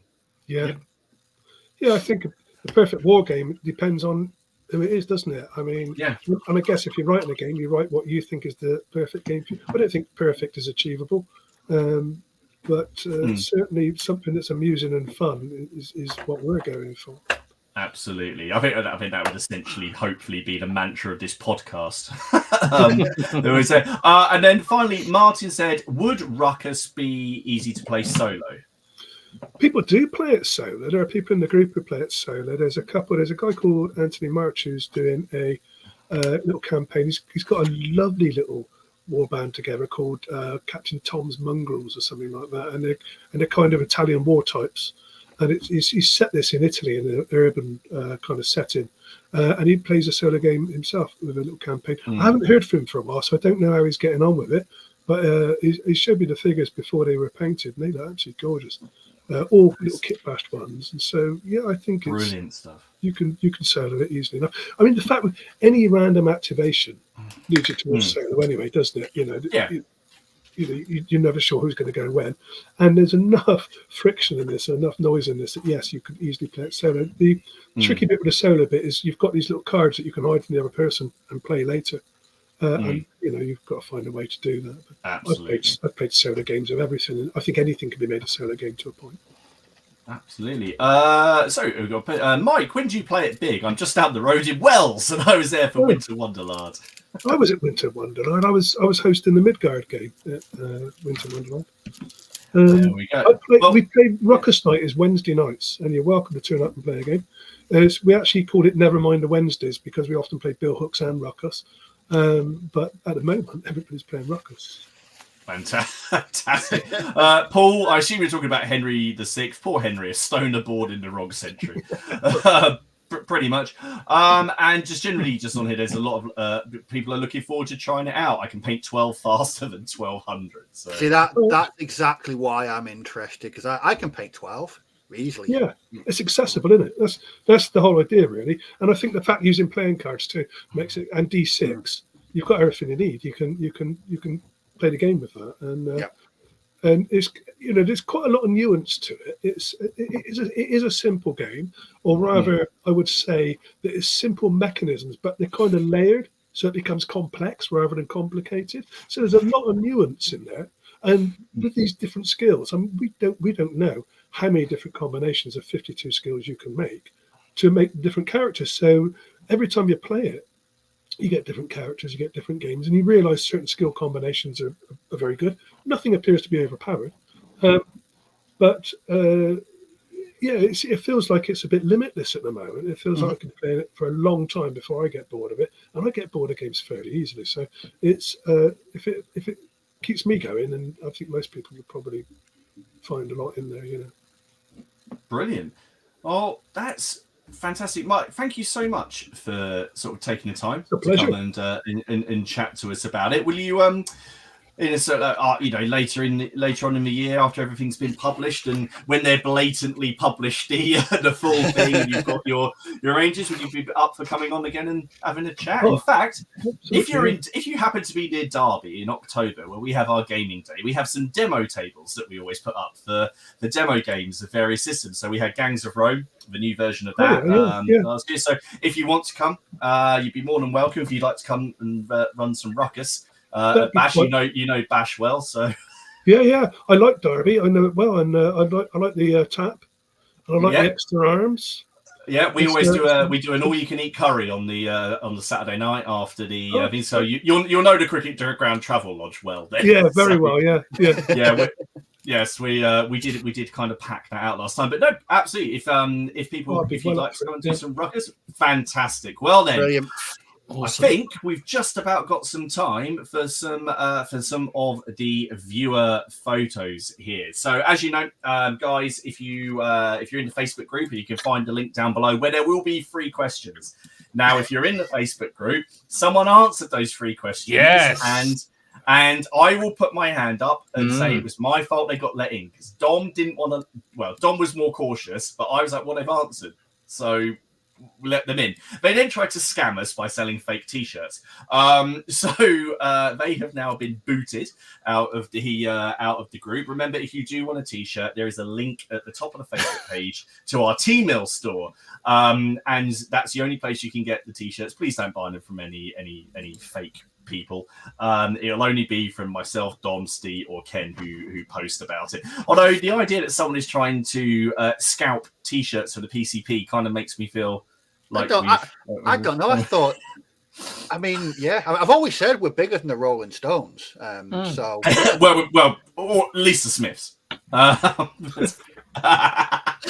Starting things off, Aaron has been painting up some red coats, and you can't beat some cracking red coats. Lovely stuff. I think those are Victrix, aren't they? Yes, they look like they are. They, or are they Perry? I think they're. No, oh well. Anyway, they look awesome. Chris, can you play in our Battle of Doraleum, please? Because we need a lot of cavalry. Wow! Look at wowza. 70 Victrix Norman Knights. Look at that. Wonderful. That is also thumbs up on the wibbly basis. But they are absolutely cracking. That's a cavalry charge. Look at that. I mean, I tell you what, Martin, if you face that, you would not have a figure left after one turn. That's all I'm saying. Dom, if I face one base of that, I won't have a figure left. True. Given my current thing. In our wheelhouse, Carl has got some chariots going. Look at these guys here. Now these are the Victrix ones. Victrix ones, yeah. Yeah, as well. So lovely stuff. Really, really nice. And I know. I kind of want to, maybe for our Gallic Wars thing, we should actually do like the invasion of Britain, so we can do a beach landing thing and just have loads of people. I don't know. No, bugger it. Just lots of ghouls running at them. Dan was playing Cruel Seas. Oh, yes. You put it up, which I enjoyed Cruel Seas when I played it. I liked it, but then it might be because I know nothing about this type of warfare. I love it. I know it did wind a few people up, but this looks cracking. It really does look cool. Gaza. Some Star Wars. Martin and Cavalry don't mix on so many levels, mate. On so many levels. The painting table and the gaming table. That's Director Krennic and the Death Troopers from Rogue One. I think I got that right. They're the ones that like sound like they're underwater when they're talking, aren't they? Very cool. James! Battletech. Hey! Lovely. Very lovely. Really, really, really cool stuff. Kevin, more Star Wars. All the Yodas. Oh, yes. Or all the baby Yodas, anyway. And IG, so really nice. I do like that game. I haven't played it much recently, but we'll have to play some more. Kit has been doing some dwarves. Oh, nice. This reminds me of Ken. OG Ken. Ken. Oh, Ken. Very nice. I really like the green that he's picked on that. The sort of the really nice dark one. Really nice. Krista, dude, this is his Erebus, the biggest bastard. This is the Exeter of Warhammer 44, Warhammer 30,000. This is the Henry Holland of Dead. Dom, this is your man. If you were in, if you were going to do Erebus, he's just a shit. It's just the worst. He's just the worst. Stop trying to interest me in that weird stuff. No, he is. He looks awesome, but lovely work. I especially like the work on the book and the fire. Nick's in Bury, and he had a big ECW Montrose game. And cool. it's on one side, so. Like really, the Covenanters really there, nice. very nice. Yeah, if you have a look in the group, you can then see the other side as well. So I couldn't quite get them all up. Paul down in Mercia has painted not the Red Skull. Not the Red Skull. I love Pulp. I love Pulp figures. I think they look really, really cool. Really cool. Although that guy on the right might need to lay off the roids. Really, really nice. Paul has been playing some Legions Imperiale. Nice to see a game on the table. Everyone obviously got their set, so it's really nice to see a game in action.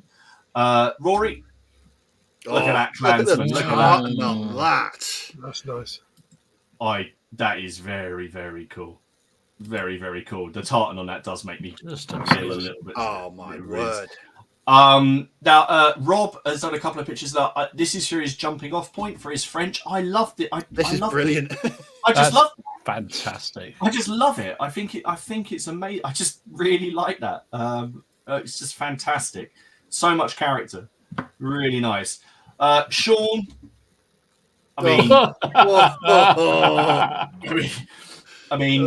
Wow. What can I say? Just that's fantastic. And I think when people talk about the epic stuff, that's what they mean. Yeah, that's that epic is in every really, really nice. Absolutely fantastic. Steve has been playing more games of Kings of War. I always like putting more of this stuff up because you just have so many games. But I don't know what was going on here, but it was a dinosaur fighting some kind of rat chariots with a demon. I feel like every time we put one of his pictures up, you go, we have no idea what's going on, but it just looks amazing. Well, I just feel like there's a movie there. To me, it just looks cool. Stephen painting up more Marines. I just love how clean his paintwork is. Every time he puts up his pictures, I just love looking at. I've never known anyone that can paint yellow and white as good as Stephen. It's just insanely good. This one I put up for Miller because I know how much Miller likes his lizard men. So if you're still watching, I do things. Tony has been working on this, and I just thought they were awesome. Just classic lizard men, really nice. Tut has been working on his desert rat stuff, which is very very nice. And emailed in, we have some from Tony, and I've just clicked off of it. There we go.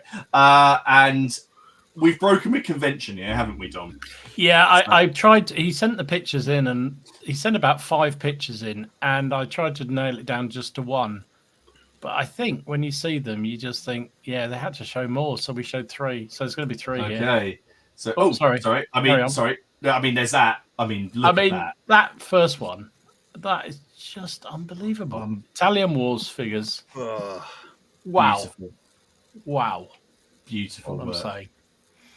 And be careful. For those who like the pointy implements and get very moist about those, there you go. Look at them. Look at those.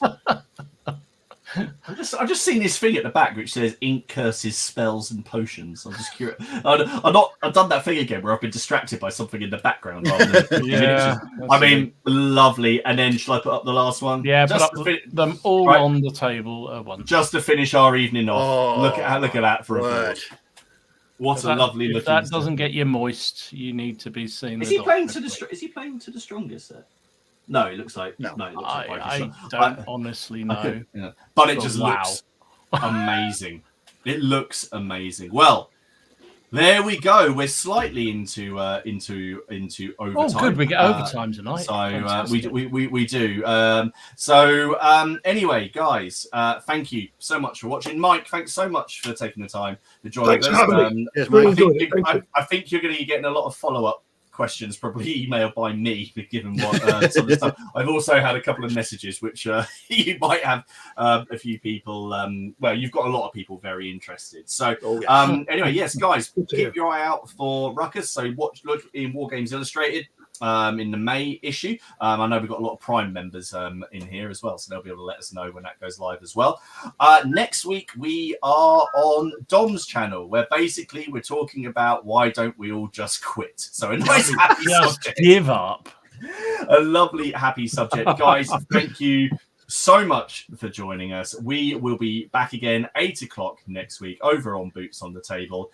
Remember to come join the Facebook group, like the stream, comment down below, and we will see you all again soon. Take care of yourselves. Bye-bye. Bye.